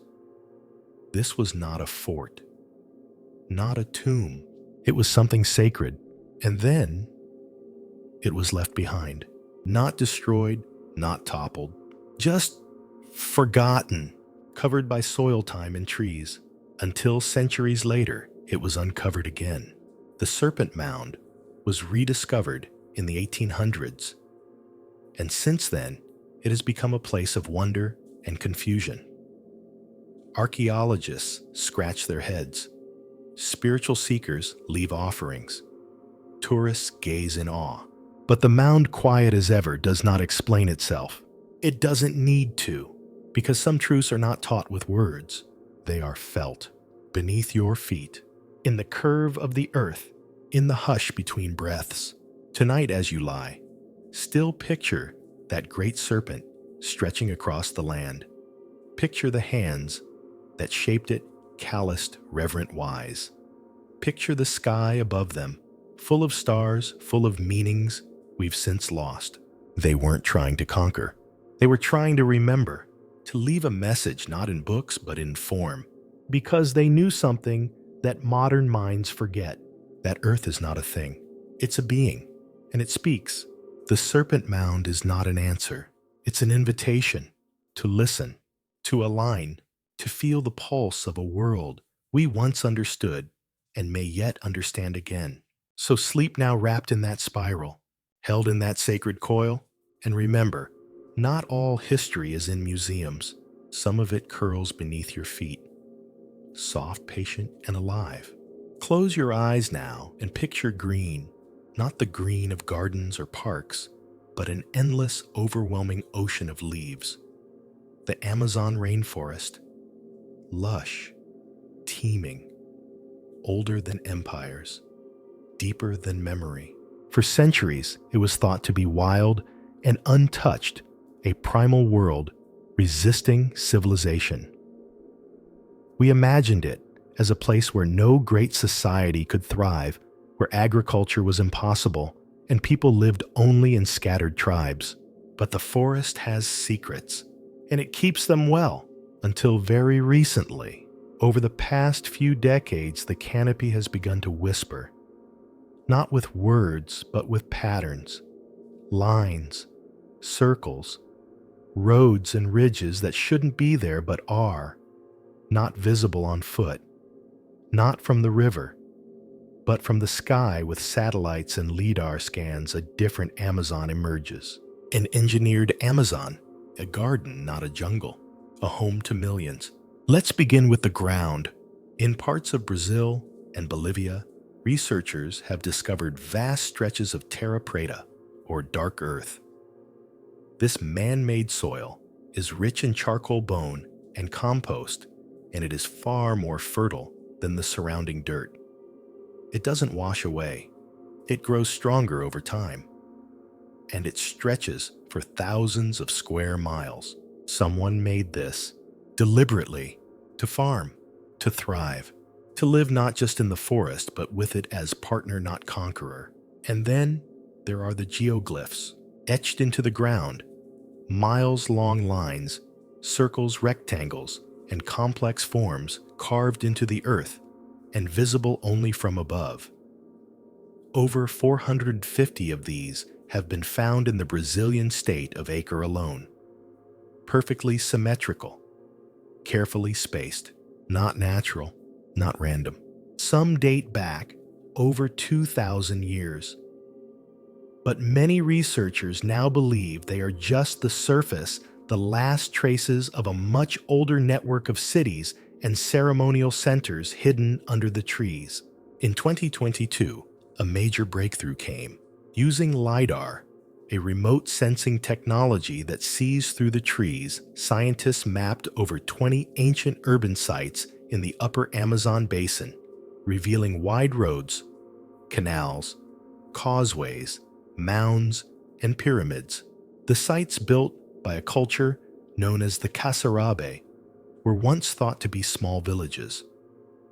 But LiDAR showed something much bigger: urban planning on a scale rivaling the Maya. Some settlements were linked across distances of 150 miles. There were raised causeways for travel in the rainy season, artificial lakes, platforms for ceremony, not a jungle, a civilization. And likely not the only one. Spanish explorers in the 16th century, like Francisco de Orellana, described vast cities and populous regions in the Amazon. But later, Europeans found only forest and dismissed his tales as fantasy. Now we know better. It is likely that disease introduced by outsiders wiped out entire cultures, causing a rapid collapse and forest regrowth. The jungle grew over the roads, the temples, the markets, the memory, until now. Because the forest is still speaking, in subtle ways, in straight rows of trees that once marked boundaries, in clay figurines buried under roots, in pollen records, showing orchards and fruit groves where we assumed wilderness. This isn't just a revelation of history, it's a rewriting of assumptions. That the Amazon, far from being untouched, was co-created. That ancient people here developed sustainable systems of farming, water management, and architecture, all without destroying the land. That they designed ecosystems, worked with the rhythms of rain and root, built homes that cooled themselves, grew food in abundance, and when they left or fell, they did so quietly, returning to the earth with dignity, leaving barely a scar. This is a different kind of civilization, one not built of stone or steel, but of symbiosis. Imagine it now as you rest. Raised walkways connecting villages across miles of wetland, ceremonial mounds lit by moonlight, fields of cassava and maize humming with bees, children playing under fruit trees their ancestors planted, and songs drifting from the forest's edge, celebrating rain sun and the unseen threads that tie life together. This was not a primitive world. It was a wise one, and perhaps wiser than ours, because it left behind not ruin, but rebirth. It didn't vanish in fire or conquest, but returned to green, to breath, to silence. Some say the forest remembers, and perhaps that's why even now it feels sacred, alive, a cathedral of memory. And maybe you feel it too, the pulse beneath your skin, the echo in your breath, the knowing that the earth, if treated with care, provides not just shelter, but wonder. Tonight as you drift into sleep, let your dreams wander through that leafy maze. Let the vines part for you. Let the ancient paths unfold beneath your feet. You are not walking alone. The builders are still here, in every leaf, every root, every hush, and they are saying, we were here, we thrived, and we remember. Let's move north now, gently through time and trees. From the echoing green of the Amazon to the ancient heart of Mesoamerica, where jungles cradle lost cities and stone whispers stories that words have long since forgotten.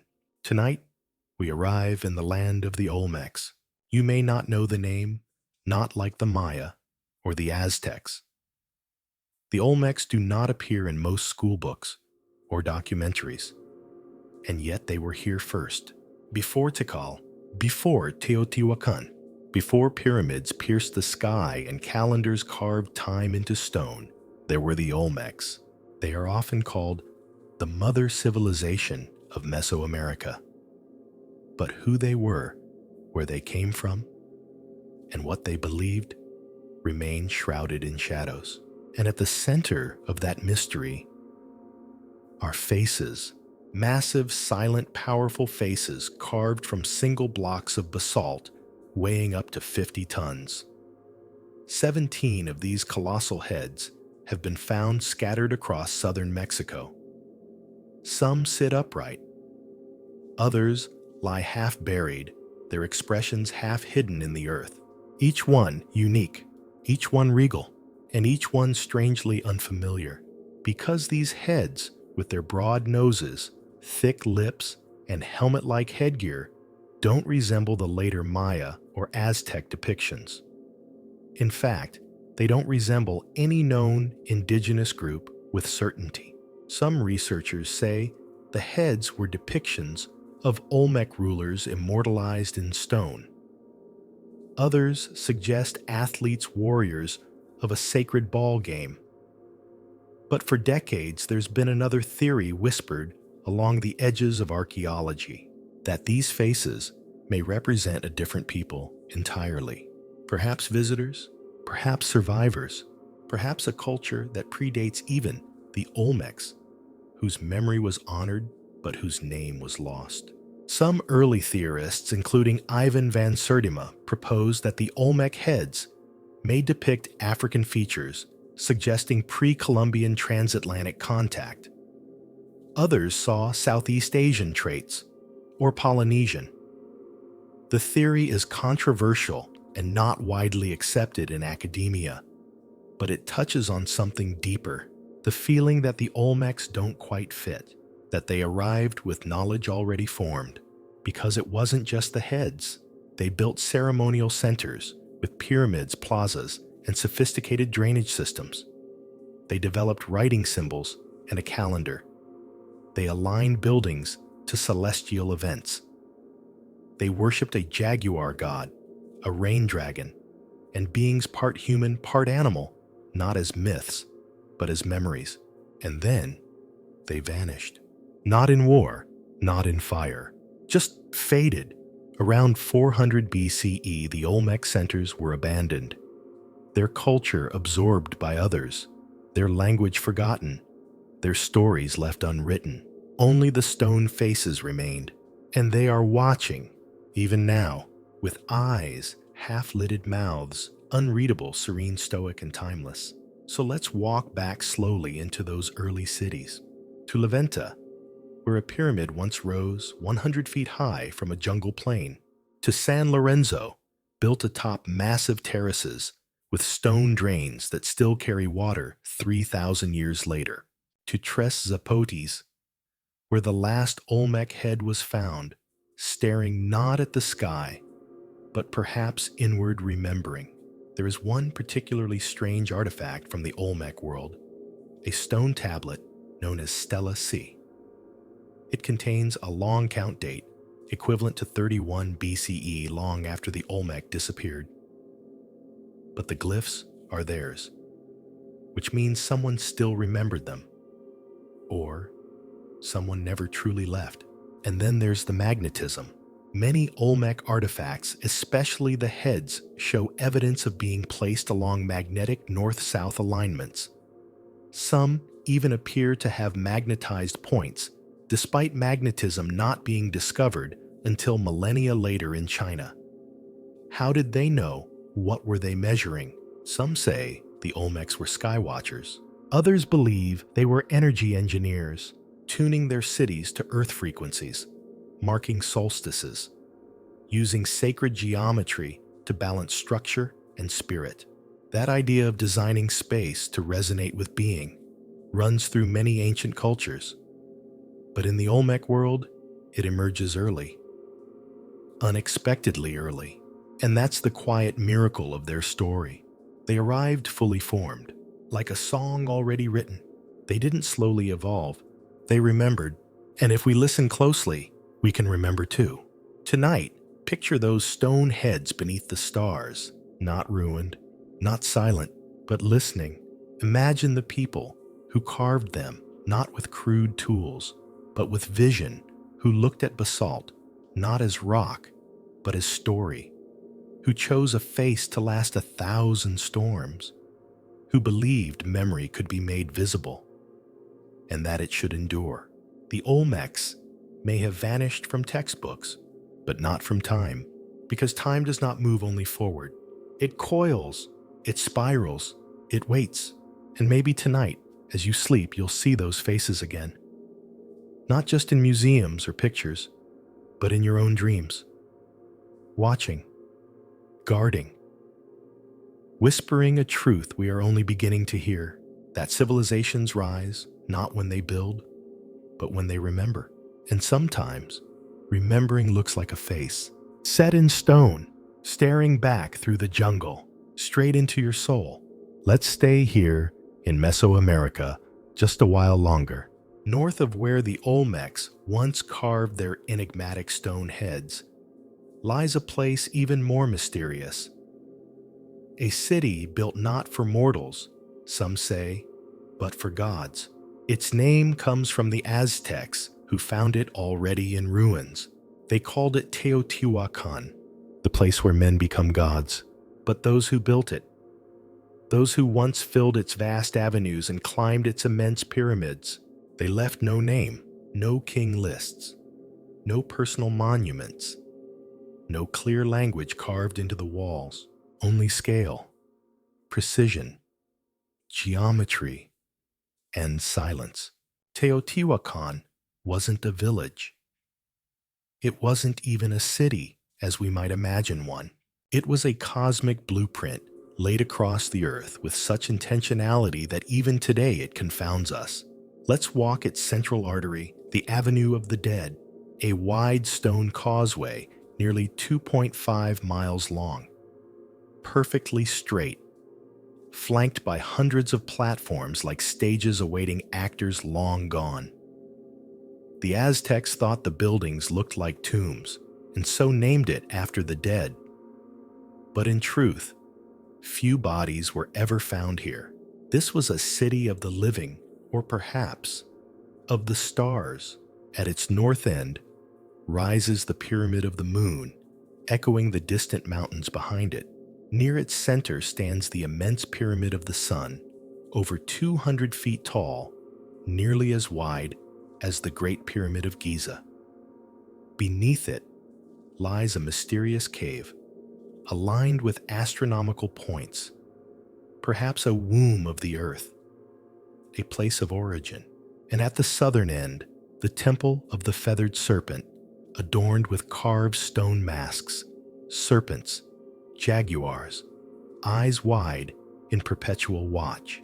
And beneath this temple, a hidden tunnel only rediscovered in 2003, filled with pools of liquid mercury, with spheres of gold, with walls encrusted in pyrite designed to shimmer in torchlight like stars.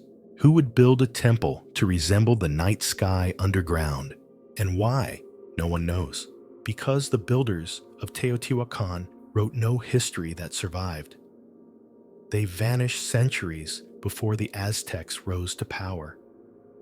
And yet the city's design is too advanced to ignore. Its layout mirrors the Orion constellation, just like Giza in Egypt. Its structures are aligned to the sun, the moon, the Pleiades, and to a cycle of 260 days, the sacred calendar used across Mesoamerica.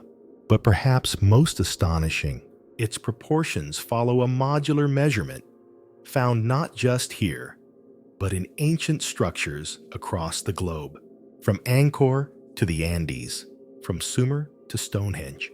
Could it be that these civilizations were not separate inventions, but echoes of an older knowledge, a forgotten science of space and spirit?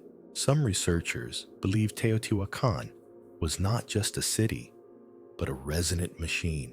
Its pyramids constructed to amplify energy, its underground chambers charged with minerals, its streets tuned to vibrational frequencies we no longer measure.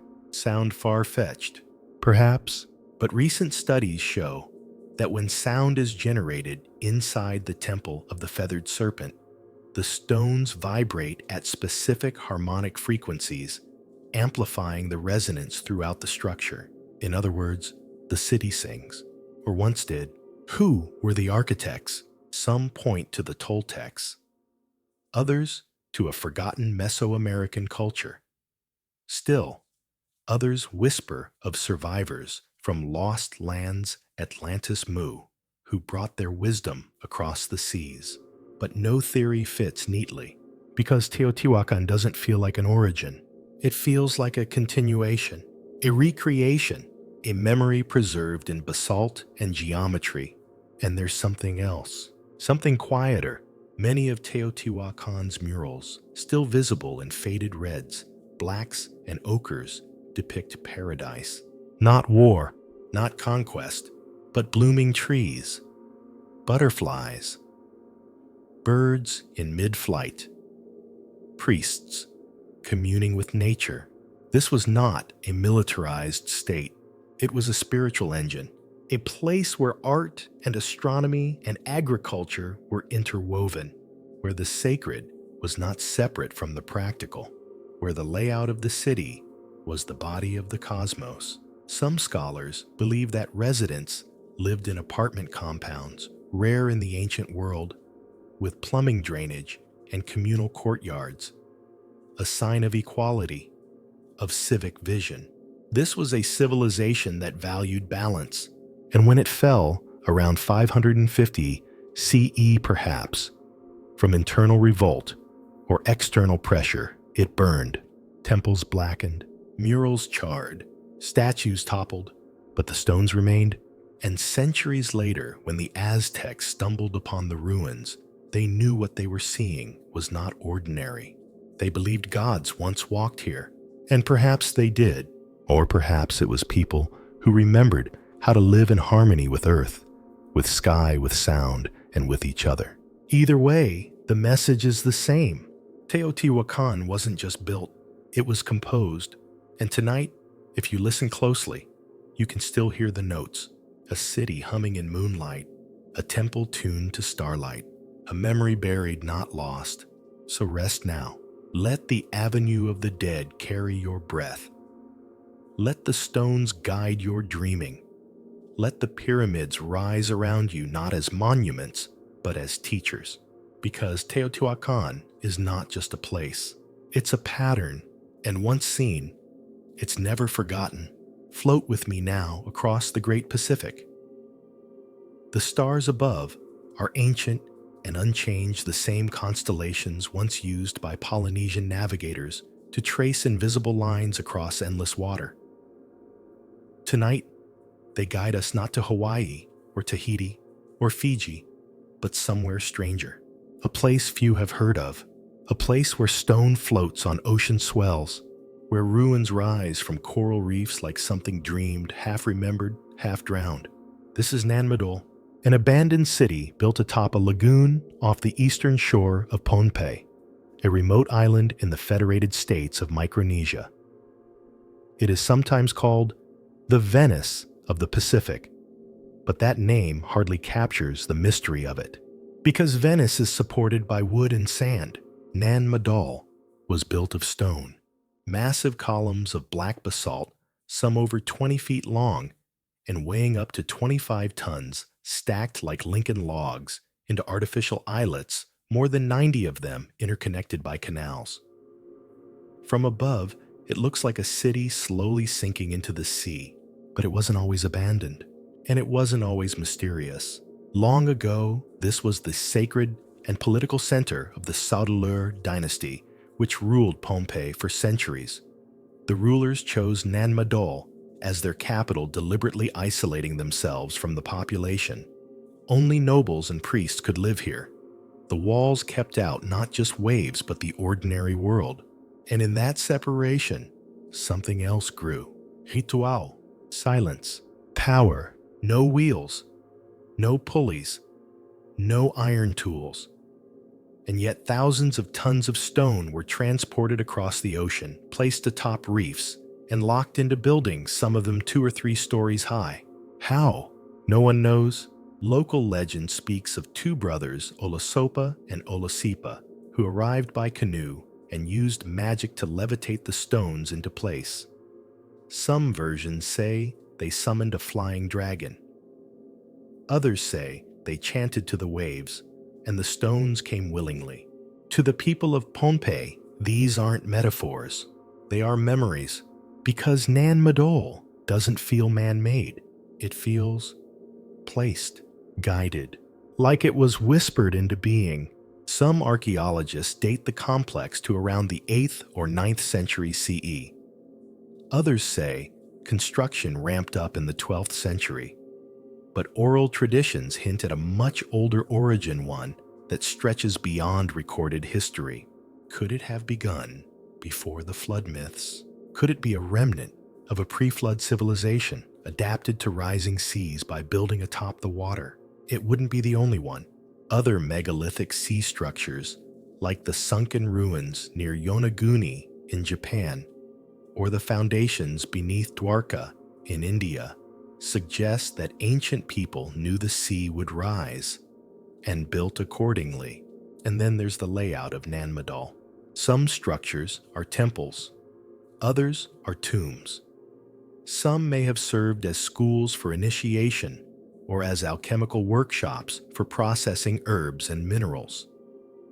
One building, Nandawas, with its high walls and central crypt, was a burial place for kings. But the city has no farmland, no freshwater source, no obvious defense. It was not a city of commerce. It was a ritual engine, a place of mystery and memory. And it ended as strangely as it began. By the 17th century, The Sotalur dynasty collapsed, said to have been overthrown by a powerful outsider who arrived from the west. The city was abandoned. The jungle began its slow reclaiming. The ocean lapped against the stones, and the people whispered it was never meant to last. Today, Nan Madol remains eerily quiet. Visitors describe it as heavy reverent, sometimes uncomfortable, as if the stones themselves are still watching. Some have reported strange phenomena, sudden chills, disoriented time, electronic interference. Whether you believe these or not, one thing is clear. This place was special, and it still is, because Nan Madol teaches us that civilization doesn't always rise from conquest or trade. Sometimes it rises from devotion to the sea, to the stars, to something not of this world. And that devotion leaves marks not always on paper, but in basalt and coral and tide. Imagine it now as you drift into sleep, a city that hums in moonlight, stone paths that glow beneath the surface, priests in silence lighting torches on platforms, and two brothers standing on the reef's edge whispering to the wind as the ocean obeys. There are no chariots here, no cathedrals, no calendars etched in stone, only space, stillness, and the sacred. And perhaps that's the greatest mystery of all, that some ancient peoples didn't build to conquer. They built to remember and to be forgotten until the time was right, until someone you perhaps would come again and listen. Let us now journey deep beneath the surface of the earth, far from the jungle, far from the ocean, to a place where civilization vanished downward, not in defeat, but in design. Tonight, we enter the shadows of Cappadocia in central Turkey, a strange, wind-sculpted land of rock chimneys and soft volcanic stone. Above ground, it feels otherworldly, like a forgotten dream carved by fire. But it's what lies beneath the earth that whispers of ancient memory. Because here, under your feet, are cities, not tombs, not caves, cities, with streets, staircases, granaries, chapels, schools, stables, ventilation shafts, and even wine cellars, all carved from solid rock. Entire metropolises buried beneath the mountains. The most famous is Derinkuyu, an underground city that may have once housed over 20,000 people.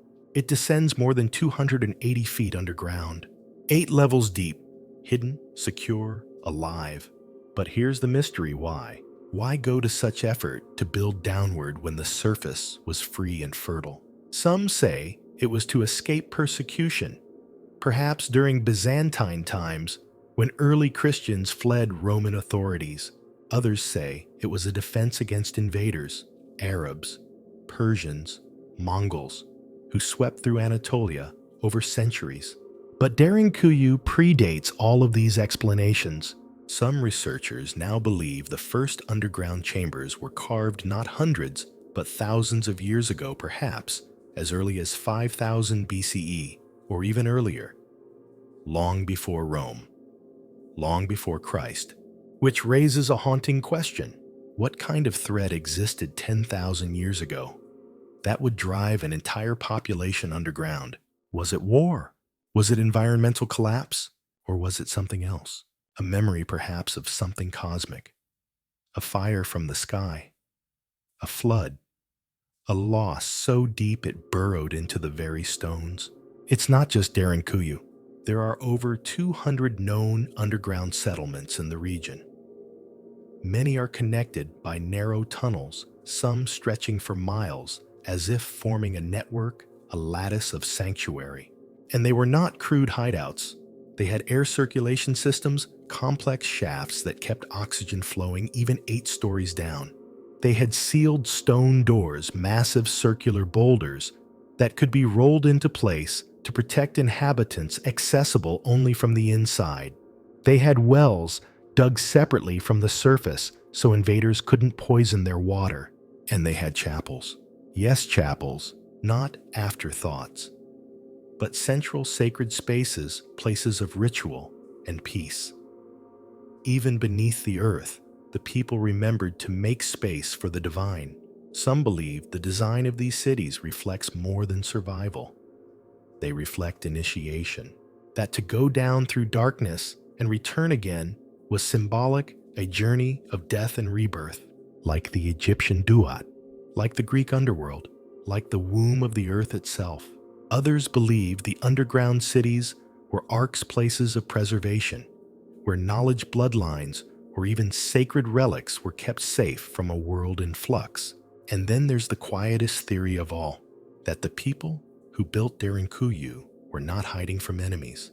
They were hiding from the sky. Some researchers have drawn attention to the timing, suggesting the first burrowings may align with the end of the Younger Dryas around 10 to 800 years ago, when a massive climate shift occurred. Some believe it was triggered by a comet impact, causing firestorms, flooding, and the extinction of megafauna. Could these underground cities have been shelters from the aftermath? And if so, who taught these ancient people how to build them? The rock here, tough, is soft enough to carve, but the scale of excavation is staggering. Hundreds of rooms, thousands of tons of stone removed, all without advanced tools. It wasn't improvisation. It was memory of where to dig, of how to breathe, of what to protect. Today, you can walk the tunnels of Derinkuyu. The ceilings are low. The corridors are narrow. The light is artificial. But if you sit still in one of the deeper rooms, a strange feeling overtakes you, a sense of presence, of old breath, of waiting, as if the city is not abandoned, but sleeping, waiting for a reason to wake again. Perhaps you hear footsteps. Perhaps you hear nothing at all. But you know in your bones that this place was important, because a culture does not carve a sanctuary into the belly of the earth unless they believe deeply in something worth saving. And tonight, as your breath slows and your thoughts soften, imagine yourself walking those tunnels, a single flame in your hand, your feet echoing on cold stone, the hum of safety in your ears. Because Derinkuyu was not just a place to hide, it was a place to begin again, to carry the seed of something sacred through the fire and out one day into the light. Now we surface. From the womb of the earth, we step back into the sunlight. But we do not return to modern times. We land in a time when the wheel did not turn, when no plow scratched soil, and yet somehow someone built a temple. We are in southeastern Turkey at a lonely rise called Göbekli Tepe, a name that in Turkish means potbelly hill. It sounds unassuming, gentle. But buried beneath that hill for thousands of years was a secret. Not a city, not a tomb, not even a home. A temple built before history even began. In the 1990s, archaeologist Klaus Schmidt began digging here. What he uncovered rewrote the story of civilization. Massive stone pillars in circular formations, carvings of animals, foxes, vultures, scorpions, snakes etched in stunning detail. Monolithic T-shaped stones, some over 16 feet tall and weighing more than 20 tons, arranged in a way that suggests ceremony, story, and silence. And the most astonishing part, it was built around 9600 BCE. Let that sink in. 6,000 years before Stonehenge. 7,000 years before the pyramids. Before farming. Before metal. Before pottery. So who were these people? And how did they move such massive stones without wheels, pulleys, or beasts of burden? More importantly, why? The site was clearly sacred, but it wasn't a place of residence. There were no hearths, no homes. It was a gathering site, a ritual site. Some even say the first temple. But what if it wasn't the first? What if it was the last memory? A monument built by survivors of something greater. Something lost to remember not who they were becoming, but who they had been. Some believe Göbekli Tepe is not the dawn of civilization, but the echo of a world before. There's more. Each enclosure seems to follow a pattern: two central T-shaped pillars surrounded by a circle of smaller ones. The central stones are anthropomorphic. They have arms, hands, belts. They aren't just pillars. They are beings. But who? Some see deities. Others see ancestors. Some wonder if they represent teachers' gods, or perhaps visitors who brought knowledge after a great cataclysm. It's a pattern we've seen before: the serpent gods of Mesoamerica, the Apkallu sages of Sumer, the fishmen of the Dogon, figures who emerge after disaster, bringing agriculture, astronomy, language. Could Göbekli Tepe honor them? And then the strangest act of all: after constructing these enclosures, the builders buried them. Carefully, deliberately, not destroyed, not forgotten, sealed. Why would a civilization build something so massive, so meaningful, and then hide it? Were they protecting it, preserving it for future eyes? Or were they walking away from a memory too heavy to bear? We may never know, but the earth does, because beneath the hill, there are dozens more enclosures still unexcavated. What we've uncovered is less than 10% of the full site. The rest remains in silence, waiting. And now, new findings suggest there may be older structures nearby, including Karahan Tepe, a related site with even stranger features: faces carved from bedrock, headless statues, and deep enclosed chambers, all dating to the same mysterious window of time, right at the end of the last ice age, right when the Younger Dryas abruptly ended a period many suspect was closed by a global catastrophe. Perhaps a comet, perhaps a flood, perhaps both. Göbekli Tepe may be the scar of that ending, a place where survivors tried to make sense of the world they'd lost, a place where myth and memory merged into stone. And maybe they succeeded, because even now, when you walk among those circles, you feel it: a pull, a presence, a sense that something ancient and wise lingers here, not in the carvings, but in the space between them, in the quiet, in the symmetry, in the stones that stand, not shouting, but remembering. So tonight, let yourself stand there too, beneath stars that have not changed, among foxes and scorpions carved 10,000 years ago, in the dust of a civilization that asked the same questions we do now. Who are we? Where did we come from? What did we forget? Göbekli Tepe has no answers, only patterns, only silence, only the hum of something sacred rising from the earth like breath. It is not the beginning of civilization. It is its echo. And tonight, that echo finds you, softly, gently, and all it asks is that you listen. Drift with me now across the Mediterranean. The sea is calm, the sky pale with starlight, and there, in the middle of it all, lies a small island, Malta. Warm stone, narrow streets, old churches standing where temples once sang to the stars. But beneath this peaceful island lies something older, something deeper, something that hums. It is called the Hal Saflieni Hypogeum. The name sounds mechanical. Hypogeum simply means underground in Greek. But this is no ordinary cave. This is a labyrinth carved by unknown hands over 5,000 years ago. It is the oldest known underground temple in the world, and it was not made to bury the dead. It was made to speak to the living, and perhaps the divine. Let's descend together. Stone steps lead downward past modern noise and into stillness. The first chamber is dim and warm. The walls are curved, smoothed by time. As you move deeper, something shifts. The air becomes heavier. Your breath slows.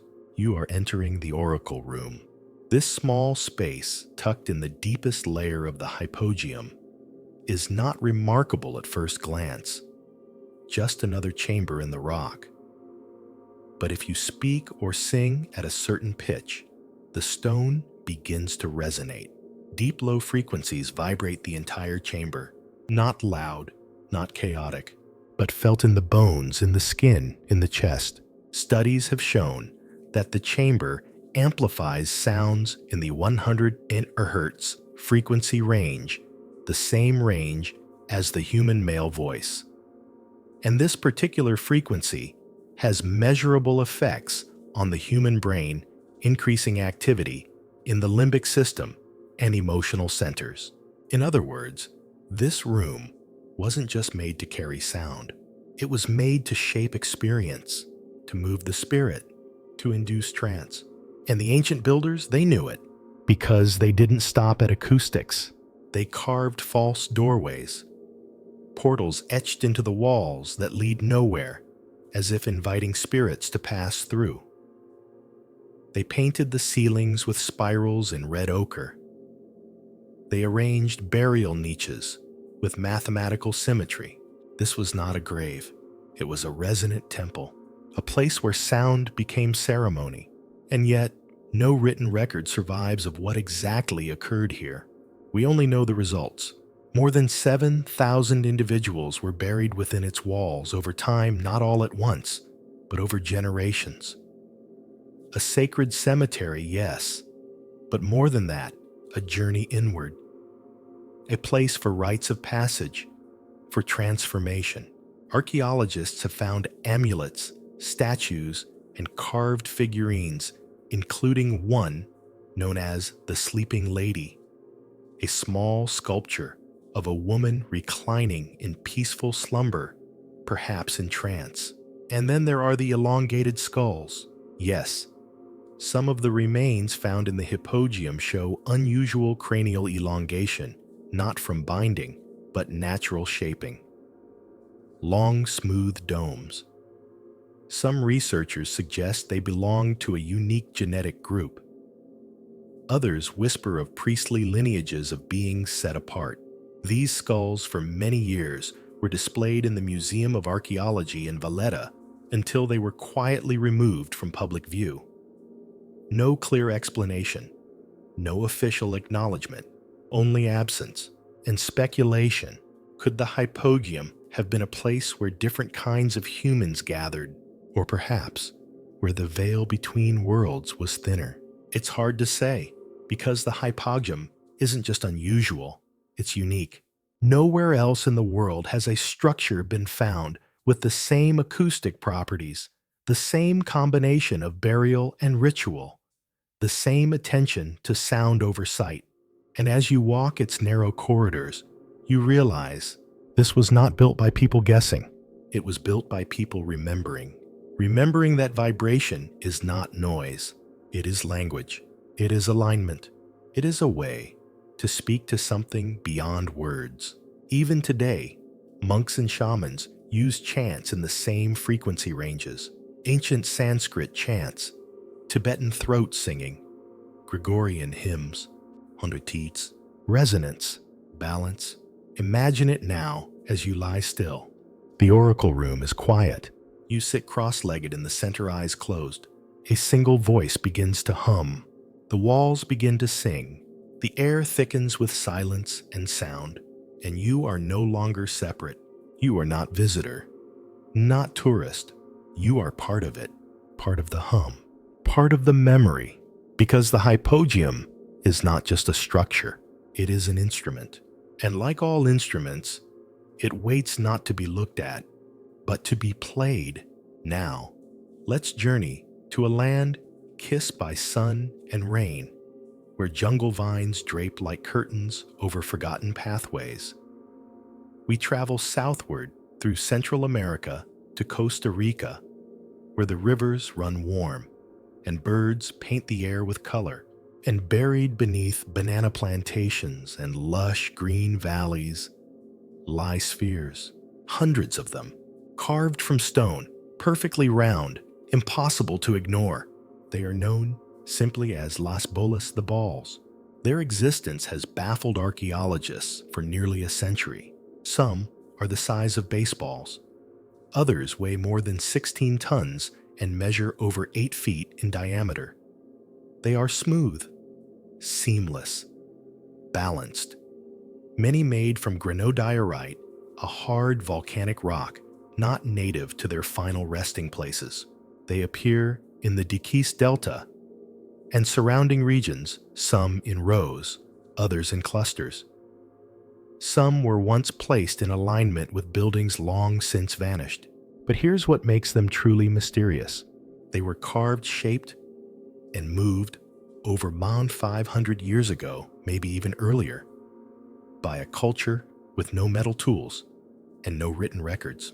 And yet, the spheres are almost geometrically perfect, not vaguely spherical, exact, even by modern standards. Some researchers believe they were made by members of the Dikis culture, a pre-Columbian civilization that flourished between 700 CE and 1530 CE. But that time frame is debated. Many of the spheres were moved before they could be studied in their original context, bulldozed, stolen, even displayed as lawn ornaments. So we're left with questions. How did they carve these stones with such precision? How did they transport them miles from the nearest quarry? And why? Some believe they were status symbols, placed outside homes or temples as displays of power. Others think they were astronomical markers, aligned to the solstice, or used to track the movements of the sun. A few researchers suggest they formed a kind of map, a geographic code representing islands' trade routes or star constellations. But there's another theory, whispered at the edges of academia, that these spheres weren't made by the Dikis alone, that they were inherited, that the knowledge of how to make them, how to balance weight polish curves, and encode meaning into stone came from a much older source, a pre-flood culture, long vanished, that these spheres are seeds of memory, scattered across time. After all, stone spheres are not unique to Costa Rica. Similar formations, though fewer in number, have been found in Bosnia, New Zealand, and the Canary Islands. Is this coincidence or a shared inheritance? A quiet reminder that once there were people who understood geometry not just as math, but as meaning.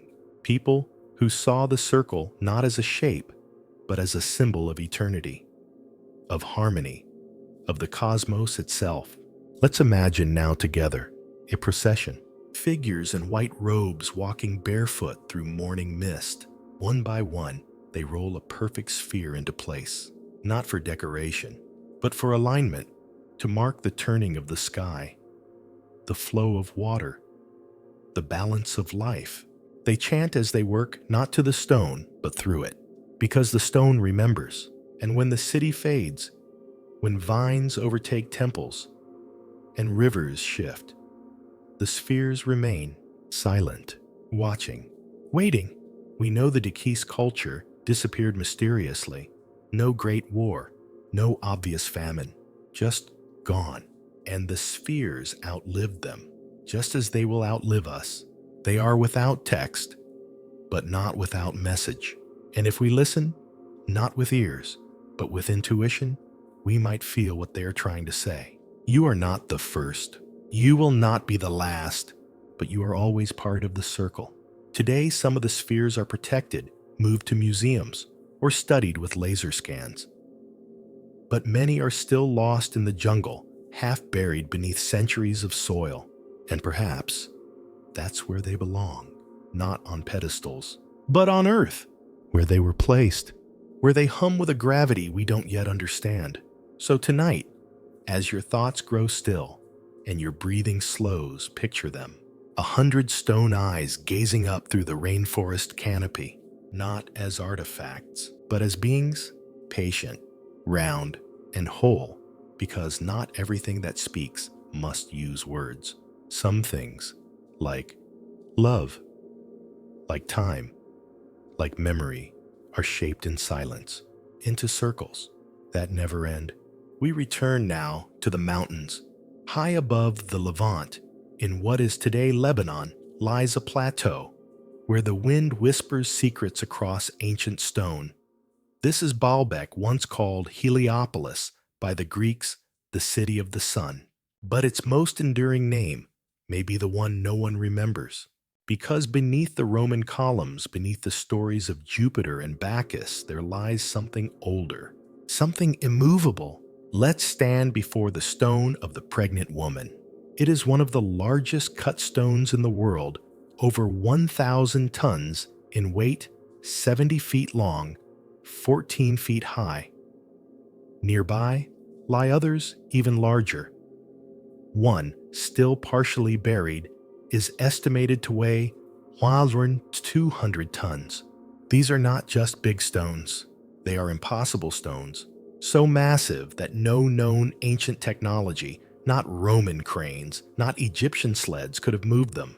And yet, here they are, not scattered, positioned, forming the foundation of the Temple of Jupiter, an ancient platform made of 3 perfectly fitted megaliths known as the trilithon. Their joints are seamless, their alignment flawless. No mortar, no shifting, just stone. Stone laid with such precision that even earthquakes have not dislodged them. But the Romans didn't place these stones. They built atop them, like a child stacking blocks on a buried relic they cannot lift. So the question remains, who moved the trilithon and how?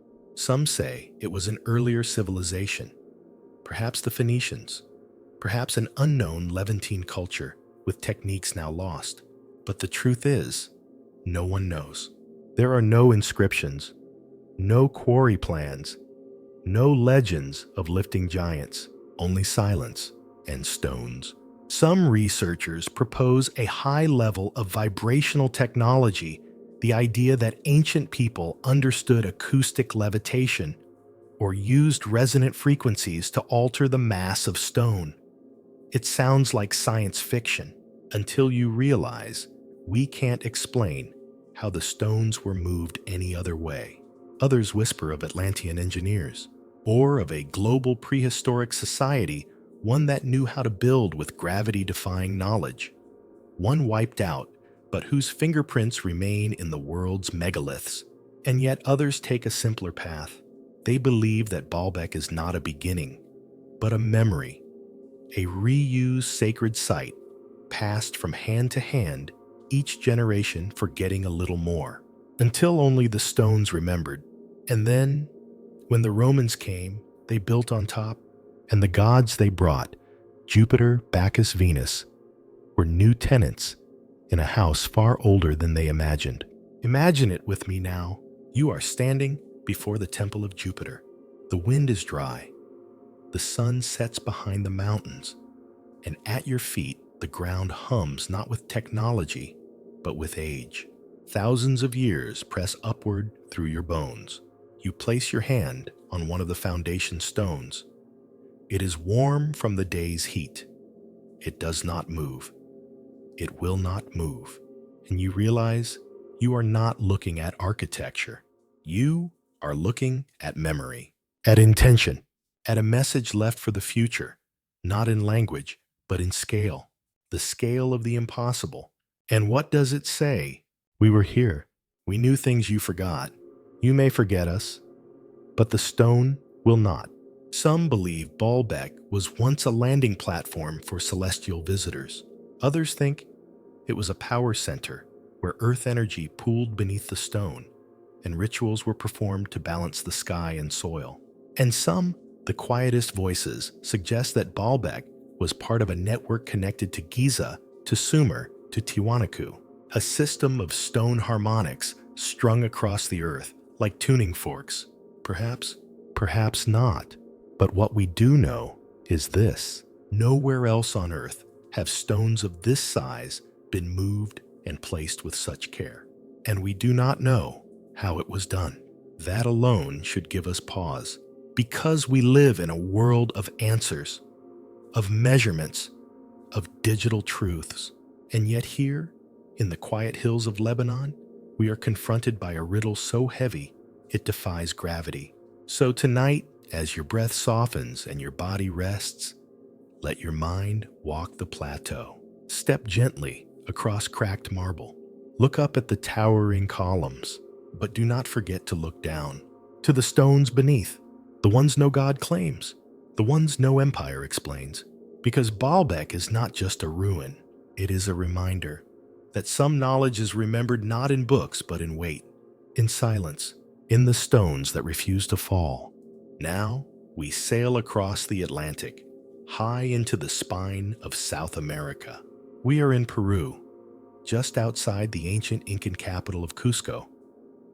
But we are not here for gold, not for lost cities, not even for Machu Picchu. We are here for something even more confounding. A wall, but not just any wall. The walls of Sacsayhuaman. Pronounced Sacsayhuaman, this fortress-like complex rests on a hill overlooking Cusco. Its stones are enormous, some as tall as a house, some weighing over 300 tons, cut into irregular puzzle pieces that fit together with such precision not even a razor blade can slide between them. And they've stood for centuries, unaffected by earthquakes, unshaken by time. They were not stacked like bricks. They were shaped to each other like a megalithic jigsaw, each stone uniquely carved to lock perfectly with its neighbors. How? That question still echoes through the Andes. The official answer is that the Incas built them, that they used stone hammers and primitive tools, that they carved the stones, tested the fit, carved some more until it was perfect. But even the Inca themselves told a different story. They said the walls were already there. That Sacsayhuaman was built by the gods, or by a race of giants, long before the Incas ever arrived. And when you stand beside the stones, it's easy to see why they'd believe that. Because even today, with modern machinery replicating the masonry of Sacsayhuaman would be an engineering marvel.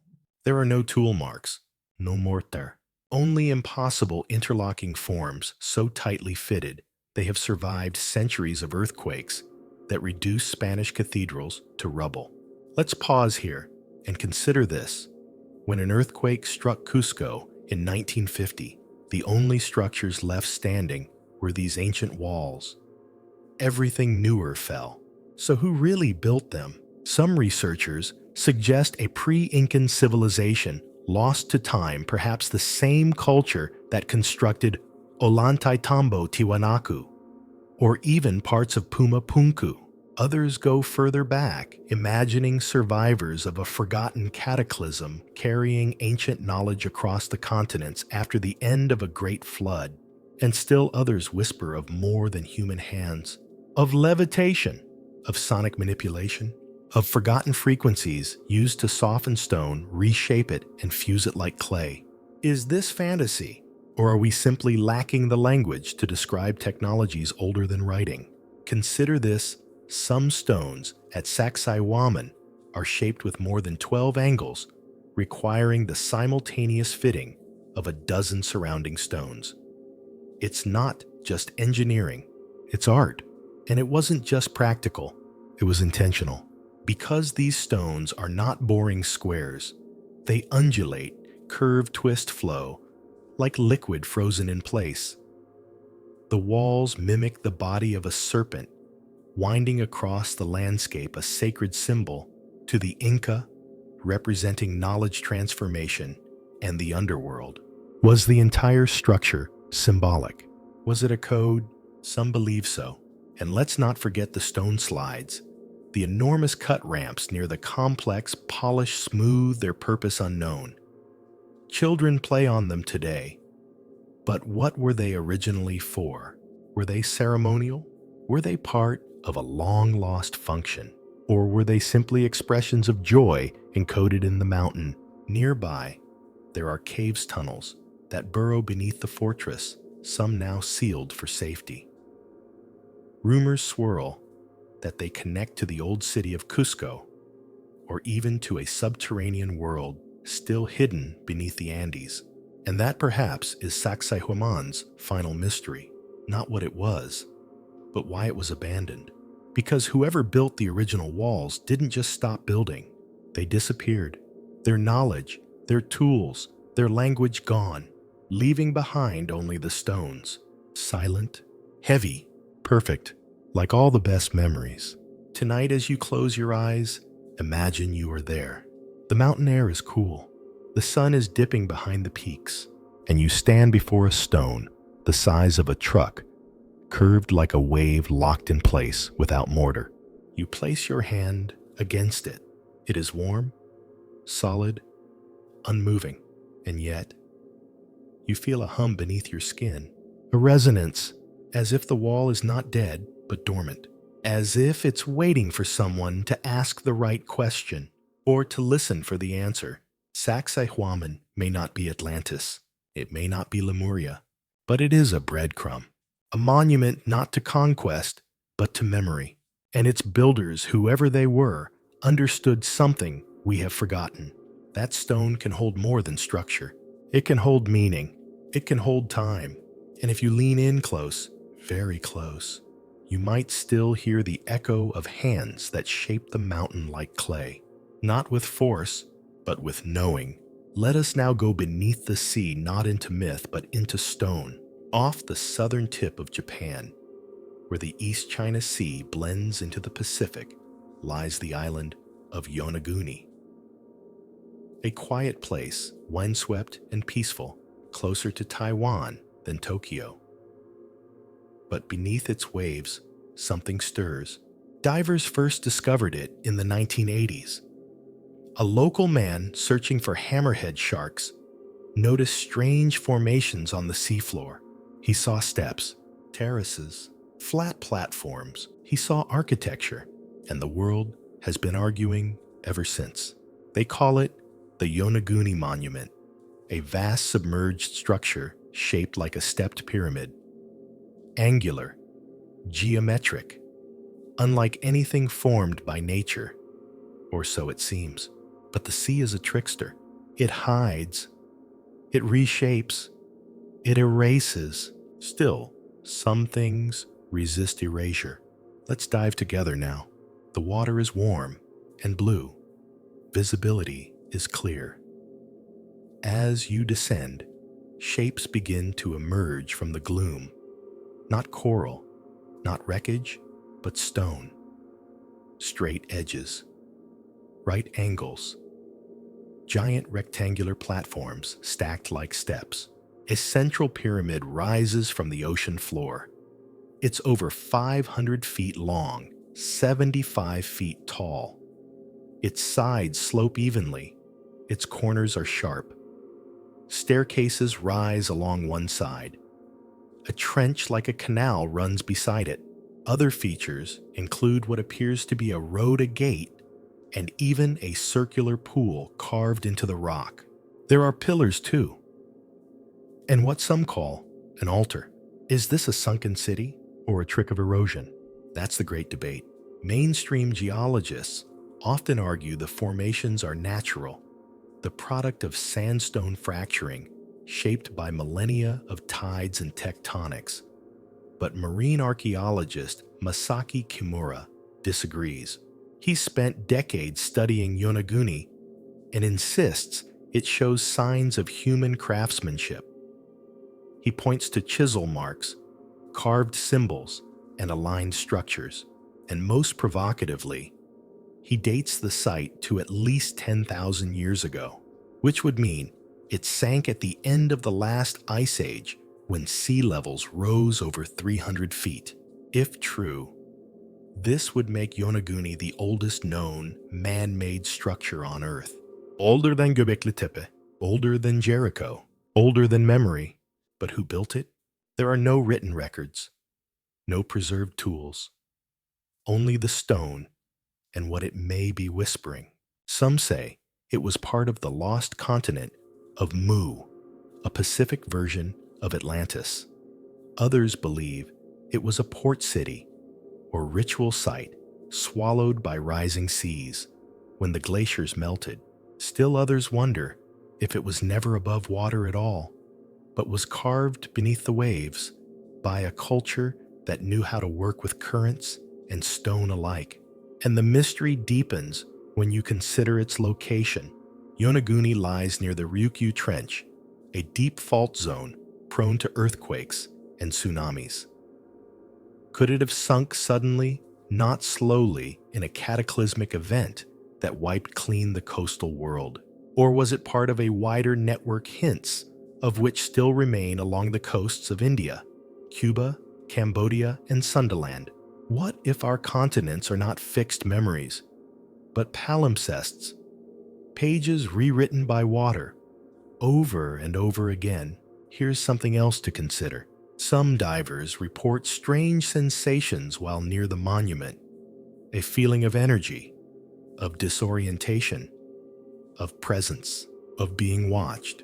Could this be the echo of ancient activity, or simply the imagination of curious minds in deep water? Either way, the monument endures. It doesn't demand answers. It offers questions. Questions in stone, not ink. Questions carved in the ocean floor, waiting not for tourists, but for listeners. You see, if Yonaguni is natural, it is the most unnatural natural formation ever seen.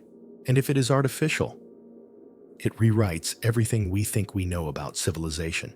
Because we have always been taught that cities began with writing, with agriculture, with kings.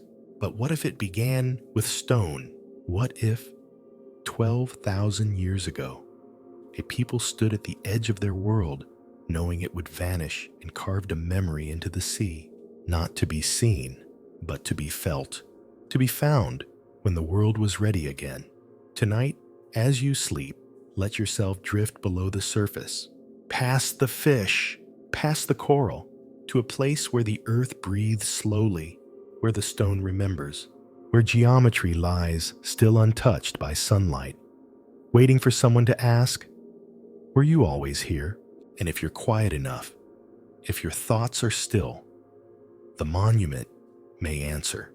Long before names, I was. We descend now, not into sleep, but into stone. In the heart of modern-day Turkey lies a landscape like no other. Cone-shaped mountains, hollowed hills, soft volcanic rock, sculpted into churches and homes. It is Cappadocia, a land of dreams, carved by fire and wind.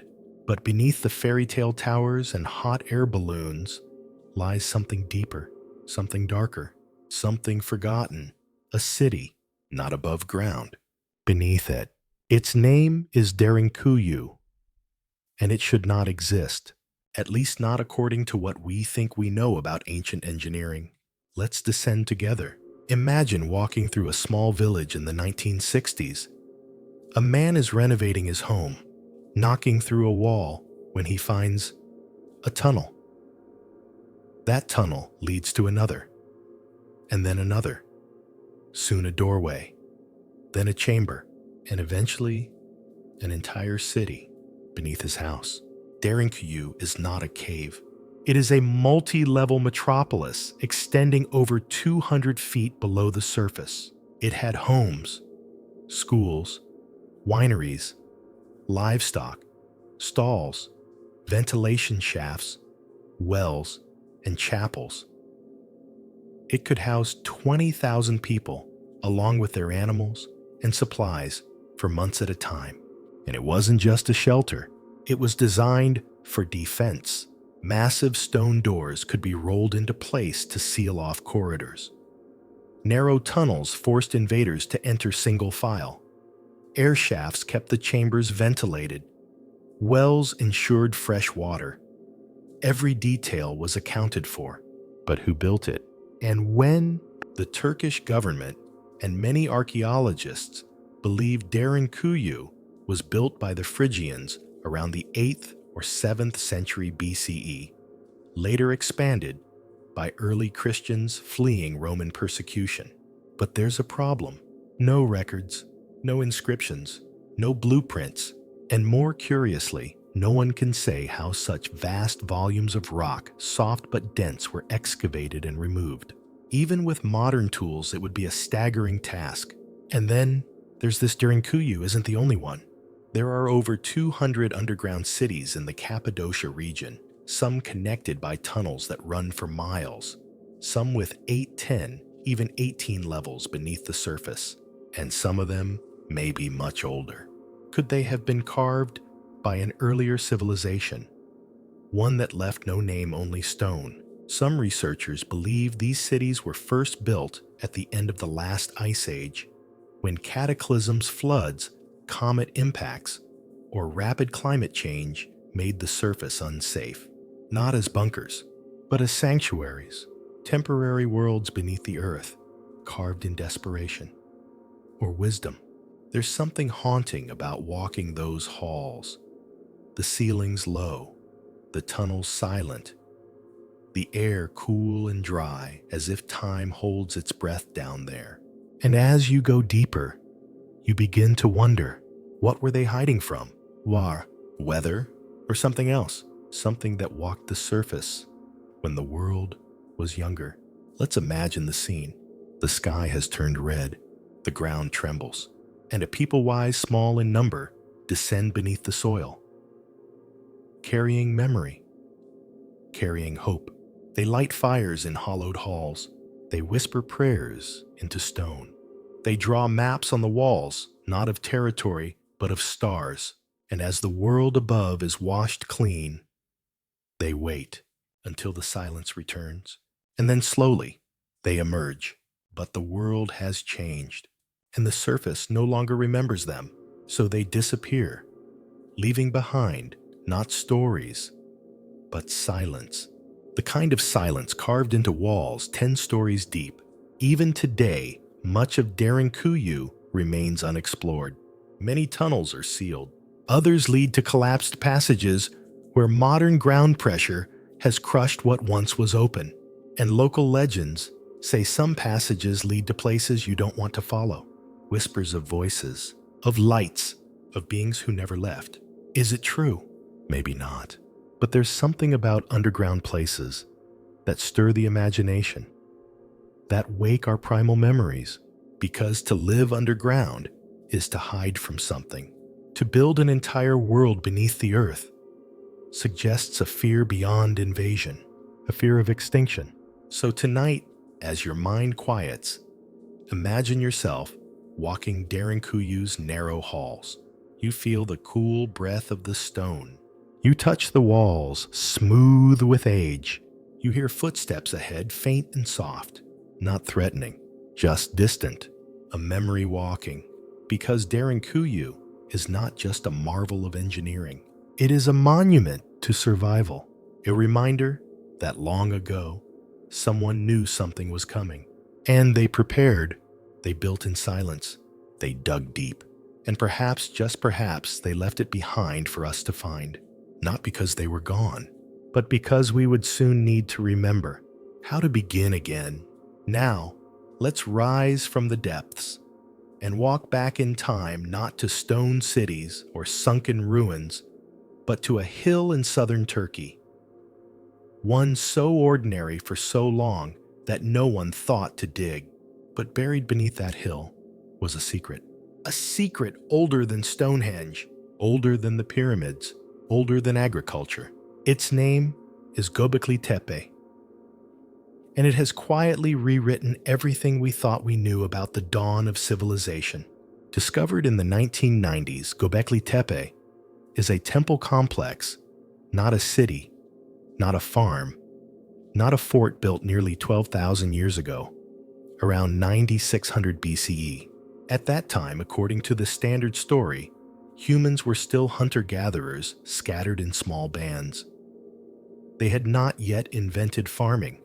They had no towns, no writing, no organized religion. And yet, here was a monument of carved stone pillars, some over 18 feet tall, arranged in circular enclosures, with intricate reliefs of animals, abstract symbols, and humanoid figures. The stones are T-shaped, stylized, and arranged deliberately. Many weigh 10 to 20 tons, shaped and transported without the wheel, without metal tools, without beasts of burden. Let's stop here for a moment, because this changes everything. This means that before agriculture, before permanent homes, before even the wheel humans were carving temples, gathering not for food, but for ritual, for meaning. The prevailing theory used to be that farming came first and temple cities and social structure followed. But Göbekli Tepe suggests the reverse, that it was spiritual purpose that brought people together first. That belief created civilization. Archaeologists still debate who built it. Some say it was early Anatolian tribes. Others suggest it was a shared ceremonial site, visited seasonally by scattered groups, a sacred meeting point. But there's another question even harder to answer. Why was it buried? Because sometime around 8000 BCE, centuries after its construction, Göbekli Tepe was intentionally entombed, carefully filled with dirt and rubble, as if the builders wanted it hidden, not destroyed, not forgotten, but protected. From what? From whom? No one knows. Some suggest changing spiritual beliefs that the site was no longer in use and was respectfully sealed. Others speculate it was an act of desperation to preserve the sacred in the face of an oncoming catastrophe. And then there are those who wonder, was Göbekli Tepe part of something even older? A memory being kept alive by those who survived the Younger Dryas, a sudden global cooling event around 10800 BCE, believed to have triggered flooding chaos and possibly the end of a previous advanced culture. Could these builders have been remnants, carrying sacred knowledge, building not for survival, but for remembrance? The carvings at the site are rich in symbolism. Snakes, lions, birds, scorpions, but also a mysterious vulture with a round disc, often interpreted as a soul ascending, or perhaps even an astronomical reference. One pillar in particular, Pillar 43, known as the Vulture Stone, appears to encode a celestial event. Some researchers, like those behind the Younger Dryas impact hypothesis, believe it records the date of a comet strike, possibly the one that ended the last ice age. This would mean Göbekli Tepe is not just a temple, it is a warning, a sky-written memory carved in stone left to be unearthed when the stars aligned again. And here's what's more curious. Göbekli Tepe is just the beginning. Nearby hills contain dozens of similar yet unexcavated sites. The region may be a vast spiritual landscape, buried and waiting. Why here? Why then? And why was it forgotten? The locals never knew what lay beneath the ground. There were no legends, no stories passed down, just a hill until someone decided to dig. And now, the world is listening again. Let's walk the site together. It's night. The air is dry and cool. You move through the outer circles of the temple columns, rise around you, casting long shadows beneath a sky unchanged for 10,000 years. You place your hand on a carving, a fox perhaps, or a bird etched with care, with meaning. And though the stone is silent, something stirs in you, not understanding, but recognition. You've seen this before, felt it before, not in this life maybe, but in that deep, quiet place where stories sleep. Because Göbekli Tepe is not just a puzzle. It is a reminder that long ago, before farming, before kings, before the noise, there were people who knew the stars, who shaped stone to speak, and who buried their temple not to forget, but to wait for us to remember. So as you rest now, imagine that sacred hill lit by moonlight. Imagine the hands that carved it, not for power, not for wealth, but for something greater. And perhaps as you sleep, you'll walk among them once more, in a garden before Eden, where silence was sacred and memory was stone. Let us now travel to the quiet forests and rolling hills of Ohio, in the heart of North America. Here, tucked away among trees and time, lies one of the most mysterious monuments on the continent. It's not made of stone. It's not buried beneath oceans or sealed behind walls. It is carved directly into the earth. They call it the Great Serpent Mound, a vast earthen effigy stretching more than 1,300 feet from head to tail, coiled in 7 graceful curves ending in a spiral. From the sky, its shape is unmistakable, a serpent winding across the hilltop. But what it means is anyone's guess. The first mystery is who built it. Some scholars credit the Adena culture dating back to around 1000 BCE. Others say it was the later Fort Ancient people around 1000 CE. Carbon dating of charcoal found on the site has produced conflicting results, leaving the timeline open to interpretation. But whoever shaped it, they left no writing, no inscriptions, just form, just presence.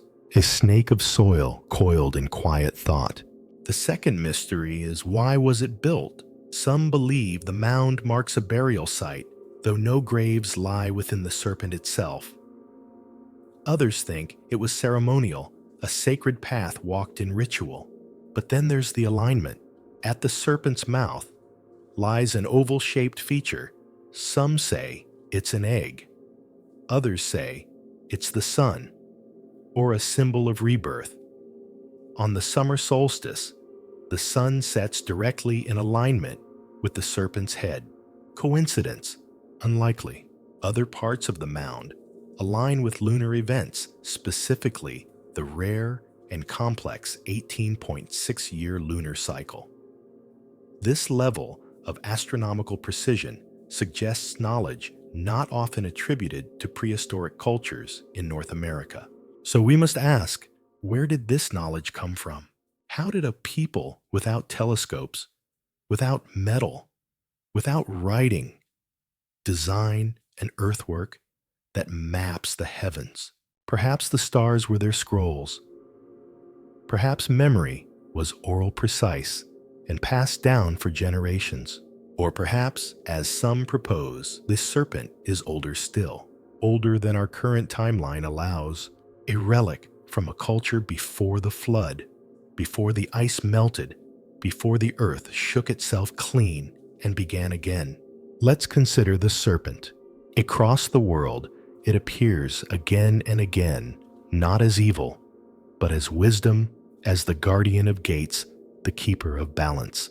In India, the Kundalini serpent coils at the base of the spine, waiting to rise. In Mesoamerica, Quetzalcoatl, the feathered serpent, is the bringer of knowledge. In Egypt, the Uraeus serpent adorned the pharaoh's crown, symbolizing divine authority.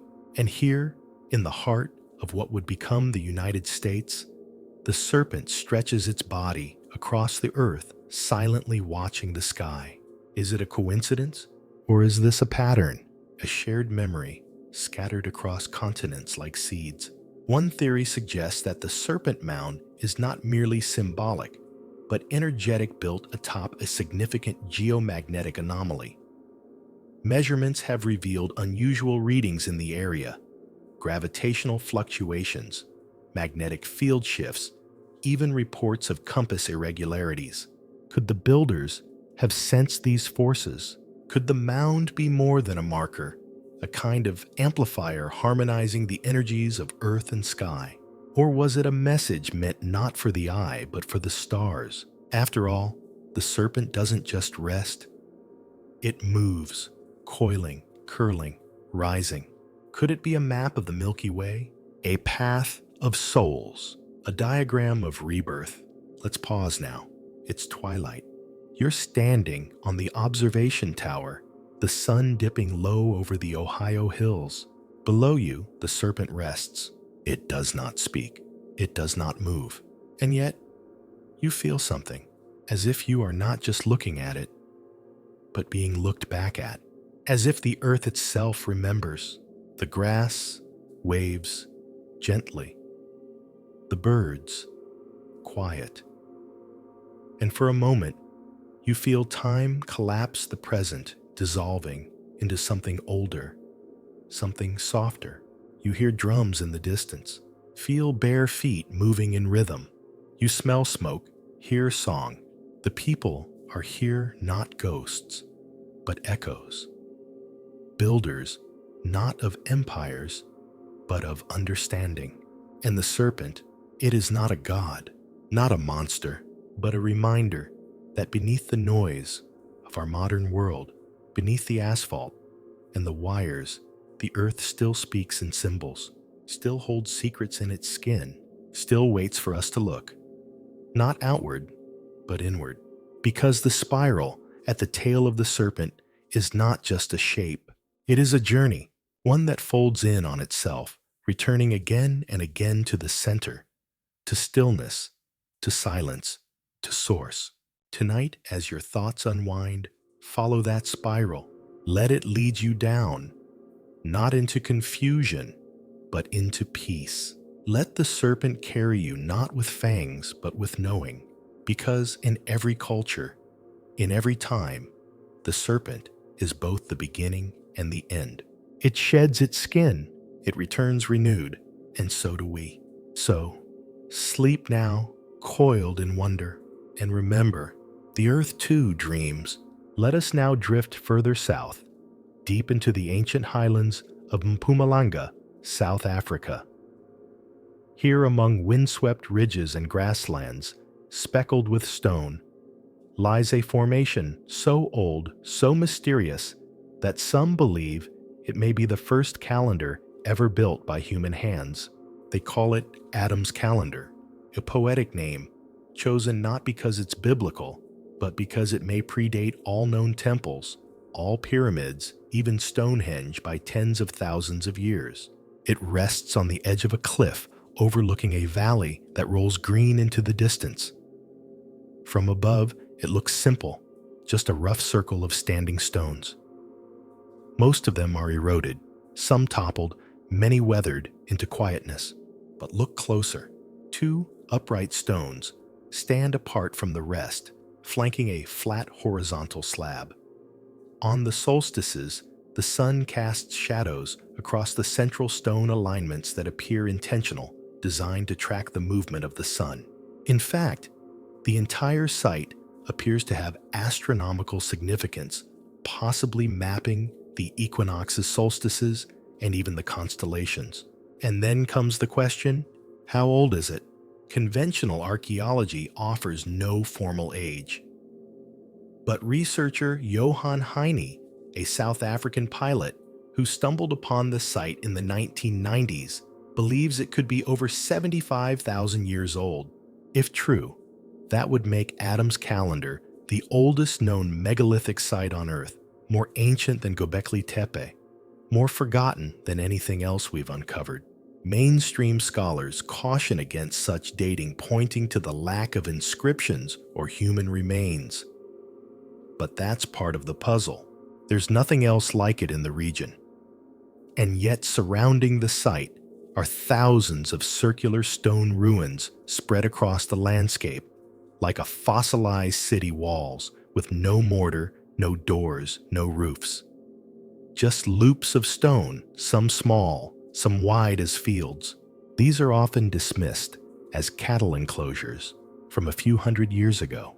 But what if they're older, much older? What if they're not pens, but resonance chambers? You see, some researchers have recorded acoustic anomalies in and around the site.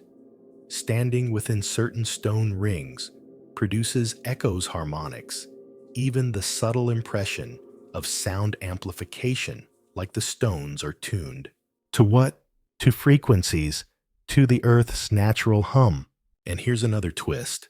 Satellite imaging reveals that many of the stone circles are laid out with mathematical precision, aligned with cardinal points, spaced at regular intervals, connected by lines like a grid, a blueprint, a memory, a forgotten science. Some call it pseudoscience. Others call it possibility, because the idea that ancient people understood sound not just as music, but as a tool is echoed in many places. Egyptian temples designed to resonate, Mayan pyramids that chirp, Tibetan bowls that heal. Could it be that Adam's calendar wasn't just a timekeeper, but a tuner? A device built not for the eye, but for the ear. Let's imagine it. You are standing among the stones. The wind is soft. The sky is wide and quiet. You place your palm on the upright pillar. It is warm from the sun. And suddenly, you hear it. Not a voice, not a message, but a tone, deep, subtle, familiar. It does not come from above. It comes from below, the earth perhaps, singing softly through stone. Could this be what the ancients sought? To listen more than to speak, to tune themselves to the rhythms of the planet, to the cycles of the sky. It's a humbling thought, because Adam's calendar, if genuine, suggests that civilization began not with conquest, but with observation, not with walls, but with windows into the cosmos.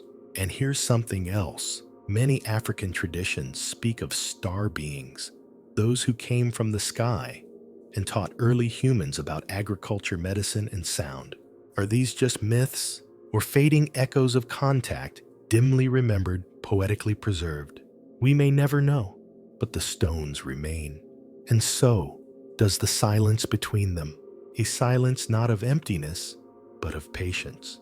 Because Adam's calendar was never meant to dazzle, it was meant to endure, not as a monument to gods or kings, but as a conversation with the sky. So tonight, as you drift into stillness, picture yourself high above the African veld. The stars stretch endlessly overhead. The stone circle rests at your feet, casting long shadows in the moonlight. No tour guides, no crowds, just the soft wind and the feeling that someone once listened here, listened so well. They etched the memory into the earth. And now it's your turn to listen, to remember, to wonder, because the calendar may be old, but the time it keeps is now.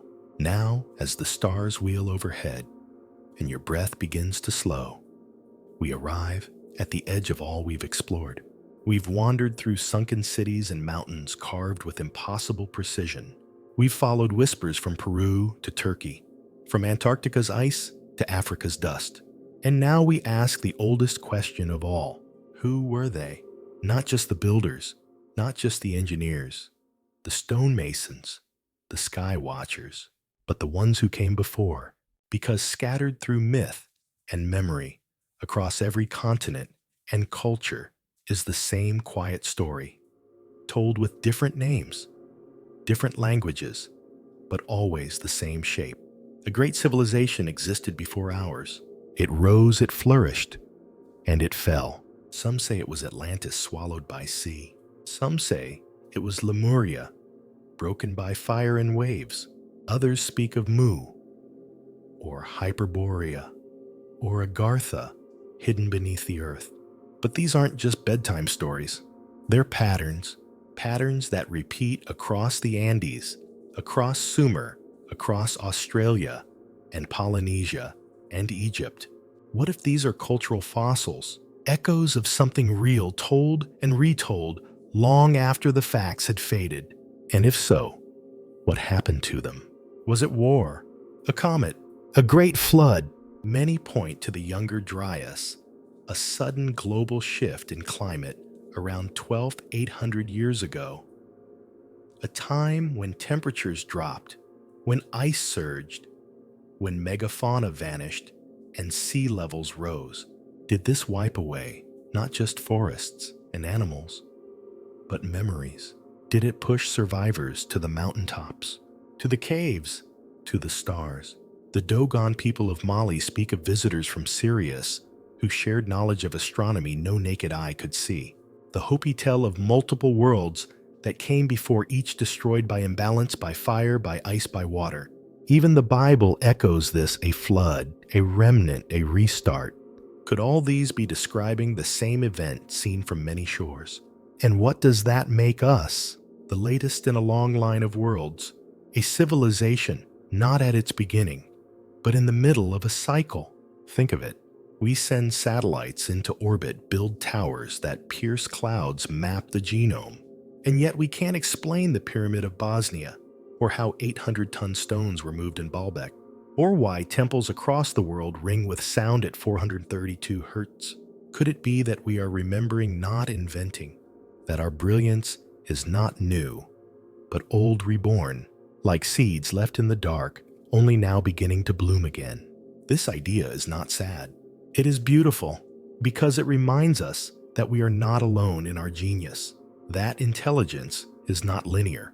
That history is not a staircase, but a spiral one that winds backward even as we move forward. And with each turn, we rediscover what was never truly lost: a sense of harmony, of place, of wonder. Look around. We live surrounded by clues, by pyramids, stone circles, ancient maps, forgotten symbols, by flood myths and fire stories and gods who walked among men. And perhaps the real purpose of these legends is not to explain the past, but to prepare us for the future, to remind us that civilization is fragile. That knowledge must be guarded. That humility must be cultivated, because we are not the first, and we will not be the last. So, as your eyes begin to close and your body becomes still, take one final breath with the ancients. Picture yourself standing at the threshold of two worlds, the known and the forgotten. 1 foot in each. You feel the sand of Egypt beneath you, the wind of the Andes behind you, the cool water of Yonaguni at your feet, and the stars, always the stars, shining silently above. You are not just a listener. You are a rememberer. And somewhere deep within your bones, the story continues, not in words, but in silence, in wonder, in sleep. So rest now.